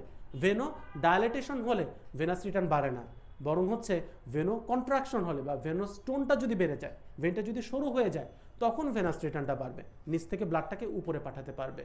আর প্রেশার চেস্টে বেড়ে গেলে কখনোই ভেনাস রিটার্ন বাড়বে না, ওই প্রেশারের বিপরীতে ব্লাড উঠানো কঠিন। আর চেস্টের প্রেশারটা যদি কমে যায়, আয়তনটা বড় হয়ে যায়, তখন ব্লাডটাকে উঠানো সহজ। আচ্ছা, আর ইন্সপিরেশনে আমরা জানি আয়তনটা ফুসফুসে বড় হয়ে যায়, প্রেশারটা কমে যায়, ফলে ব্লাডটাকে খুব সহজে, নিচে আছে বেশি প্রেশার, উপরে আছে কম প্রেশার, তাই ইন্সপিরেশনে অবশ্যই ভেনাস রিটার্নটা বেড়ে যাবে। আর গ্র্যাভিটি যত বাড়বে ব্লাড তত নিচে নামতে থাকবে, ফলে গ্র্যাভিটি বেড়ে গেলে ভেনাস রিটার্ন বাড়ার কোনো সুযোগ নাই, উল্টো ব্লাডটা নিচে থাকবে, ব্লাডটাকে উঠানো সম্ভব হবে না সহজে, অর্থাৎ ভেনাস রিটার্নটা কমে যাবে। চলে আসেন 22 নম্বর প্রশ্ন। সেটা হচ্ছে ব্লাড প্রেশার সম্পর্কে আমাদের আইডিয়া হয়ে গিয়েছে। পালস প্রেশারের ডিফারেন্সটা আসলে কি, পালস প্রেশার আসলে কোন দুইটার ডিফারেন্স, সিস্টোলিক আর ডায়াস্টোলিক? তাহলে এটা ট্রু। ডায়াস্টোলিক প্রেশার আসলে হচ্ছে not important for heart failure, মিথ্যা। আমরা যখন প্রেশারের ডিফারেন্সগুলো বলেছি যে ডায়াস্টোলিক প্রেশার যত বেশি বাড়তে থাকবে তত হচ্ছে হার্টের ভেতর ব্লাড দ্বারা ভর্তি হতে হতে একটা লেভেল ক্রস করে ফেলেছে, তার মানে বুঝতে হবে হার্ট আর কাজ করতে পারছেই না, হার্ট আর ব্লাড বেরই করতে পারছে না, যার কারণে ডায়াস্টোলিক প্রেশারটা বাড়তে থাকছে। অর্থাৎ ডায়াস্টোলিক প্রেশার বাড়ার অর্থ হার্ট আস্তে আস্তে ফেলিওরের দিকে যাচ্ছে। তো মিন প্রেশার কাকে বলা হয়, diastolic pressure plus 1/3 of pulse pressure, তার মানে 3 নম্বরের সূত্রটা ভুল, যেটা নিচে আমাদের ঠিক করে দেওয়া হয়েছে। 4 নম্বর হচ্ছে পালস প্রেশারের সূত্রটা কি, এটা আবার ঠিক করে দিয়েছে যে সিস্টোলিক প্রেশারের সাথে ডায়াস্টোলিক প্রেশারের পার্থক্যটা হচ্ছে পালস প্রেশার। এবং আইসোলেটেড সিস্টোলিক হাইপারটেনশন সবসময় মাথায় রাখবেন, এটা কাদের পাওয়া যাবে, এলডারলি এজে, 70 বছরের মহিলা দেখবেন সিস্টোলিক প্রেশার 170, ডায়াস্টোলিক প্রেশার হচ্ছে ঠিকই 80 বা মানে স্বাভাবিকের মধ্যে আছে, অর্থাৎ এটা এলডারলিতে পাওয়া যায়। আচ্ছা, এবার আসেন পালস প্রেশার কখন কখন বাড়ে। মনে রাখবেন সবসময় দুটি কন্ডিশনের কথা সারা জীবন মনে রাখবেন, যত বেশি বয়স বাড়বে ওল্ড এজ, এবং যত বেশি রক্তনালীতে চর্বি জমা হবে অ্যাথেরোস্ক্লেরোসিস, এই দুটা কন্ডিশনে সিস্টোলিক প্রেশার ও ডায়াস্টোলিক প্রেশারের পার্থক্য বেড়ে যায়। তার মানে পালস প্রেশার বাড়ার সবচেয়ে ইম্পর্টেন্ট দুটা কজ আমরা কি শিখলাম, ওল্ড এজ, আর আরেকটা কি শিখলাম, অ্যাথেরোস্ক্লেরোসিস। এই দুটি কন্ডিশনে পালস প্রেশার কি হয়ে যায়, বেড়ে যায়। আর কি কি কন্ডিশনে পালস প্রেশার বাড়ে, অ্যাওর্টিক রিগার্জিটেশন, এটার ক্ষেত্রে পালস প্রেশারটা বেড়ে যাবে। আর কোনটার ক্ষেত্রে পালস প্রেশার বাড়বে, অ্যাওর্টিক ডিসেকশন। তার মানে অ্যাওর্টা রিলেটেড দুটি শব্দ আপনারা পেলেন, অ্যাওর্টিক রিগার্জিটেশন হলেও ব্যাকফ্লো হয়, যেটা পরবর্তী প্রেশারে গিয়ে আবার যোগ হয়, এই জন্য ডিফারেন্সটা বেড়ে যায়। আচ্ছা, তাহলে aortic regurgitation, aortic dissection, old age এবং অ্যাথেরোস্ক্লেরোসিস, এই সবগুলোর ক্ষেত্রে পালস প্রেশারটা বাড়বে। আর কোন ক্ষেত্রে পালস প্রেশার বাড়বে? যেসব কারণে হার্টের ডায়নামিক ফ্লোটা বেড়ে যায়, হাইপার ডায়নামিক সার্কুলেশন। কোনগুলো? অ্যানিমিয়া, প্রেগনেন্সি, তারপরে হচ্ছে Paget's disease, thyrotoxicosis, beriberi, arteriovenous fistula, patent ductus arteriosus. আমি আবারও বলি, anaemia, pregnancy, beriberi, Paget's disease, thyrotoxicosis, patent ductus arteriosus, arteriovenous fistula. এই সব ক্ষেত্রে পালস প্রেশারটা কি হয়ে যাবে? বেড়ে যাবে। তাহলে পিডিএ কি হবে? সঠিক। ওল্ড এজ কি হবে? সঠিক। আর অ্যাথেরোস্ক্লেরোসিস কি হবে? সঠিক। মনে রাখবেন এই কয়েকটা পয়েন্ট। হ্যাঁ, আচ্ছা, এবার চলে আসেন হচ্ছে 24 নম্বর। আমাদের আর মাত্র এটা আর আরেকটা প্রশ্ন আছে, শেষ তাহলে। টার্বিউলেন্স কার সাথে জড়িত? আমি বলেছিলাম টার্বিউলেন্সের একটা নাম্বার ছিল, রেনল্ডস নাম্বার। রেনল্ডস নাম্বারের ক্ষেত্রে কি ছিল? একটা ছিল ডেনসিটি, আরেকটা ছিল ডায়ামিটার, আরেকটা ছিল ফ্লো বা ভেলোসিটি, আর নিচে ছিল কি? ভিসকোসিটি। অর্থাৎ রেনল্ডস নাম্বার বাড়লে টার্বুলেন্স বেড়ে যায়। তার মানে যত বেশি ডেনসিটি বেশি, রেনল্ডস নাম্বার বাড়বে, টার্বুলেন্স বাড়বে। যত বেশি ডায়ামিটার বেশি, রেনল্ডস নাম্বার বাড়বে, টার্বুলেন্স বাড়বে। ব্লাডের ভেলোসিটি বাড়লে রেনল্ডস নাম্বার বেড়ে গিয়ে টার্বুলেন্স বাড়াবে। আর ভিসকোসিটি বা ব্লাডের ভিসকোসিটি যদি হচ্ছে বেড়ে যায়, এটা কমে যাবে, তার ফলে টার্বুলেন্স কমে যাবে। তার মানে একমাত্র ব্যতিক্রমটা হচ্ছে কোনটা? ভিসকোসিটি। তাহলে এবার আপনারা উত্তর দিতে পারছেন যে এই উত্তরটা এবারে আপনারাই বলে দেন, কখন টার্বুলেন্স বাড়বে? ডায়ামিটার বাড়লে, তারপর হচ্ছে অ্যানিমিয়া হলে হচ্ছে ব্লাডটা পাতলা হয়ে যায়, ভিসকোসিটিটা কমে যায়, আর ভেলোসিটিটা হচ্ছে বেড়ে গেলে রেনল্ডস নাম্বার বেড়ে যাবে। আর রেনল্ডস নাম্বার বাড়লেই কেবলমাত্র টার্বুলেন্স বাড়বে, কমলে টার্বুলেন্সটা বাড়বে না। লাস্ট প্রশ্ন, সেটা হচ্ছে ভলিউম ওভারলোড হলে কি হয়? যখন ব্লাডটা অনেক বেশি থাকে শরীরে, তখন রাইট অ্যাট্রিয়ামে প্রেশারটা বেড়ে যাবে। কারণ একটা শরীরে যদি অনেক বেশি ব্লাড বেড়ে যায়, ভলিউম ওভারলোড হয়ে যায়, তখন ভেনাস রিটার্নটাও বেশি হবে, বেশি বেশি ব্লাড হার্টের ভেতরে আসবে, রাইট অ্যাট্রিয়ামে প্রেশারটা বেড়ে যাবে।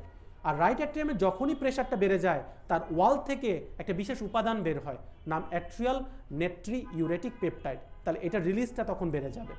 আর যখন কারো ব্লাডের ভলিউম বেশি, কিডনি চাইবে যে বেশি বেশি ইউরিনের মাধ্যমে ব্লাডের ভলিউমটাকে আস্তে আস্তে কমিয়ে দিতে। তার মানে কিডনি তখন রিটেন করতে চাইবে না, বরং কিডনি বের করে দিতে চাইবে।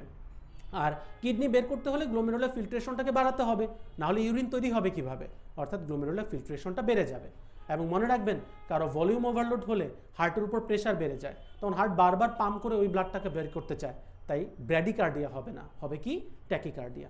আশা করা যায় আপনাদের অনেকগুলো উত্তর দেওয়ার চেষ্টা করেছি। সলভ ক্লাস যেহেতু, তাই আমাদের কোশ্চেন প্যাটার্ন অনুযায়ী কোশ্চেন সেশন বা অ্যান্সার সেশনগুলো আমরা কন্ডাক্ট করেছি। চেষ্টা করেছি এই সবগুলো কোশ্চেনের যথাযথ উত্তর দেওয়ার জন্য। আপনাদের কোনো কোয়ারি থাকলে আপনারা ম্যাট্রিক্সের গ্রুপে প্রশ্নটা যোগ করতে পারেন, আমি চেষ্টা করব উত্তরটা দিয়ে দেওয়ার জন্য। ধন্যবাদ সবাইকে।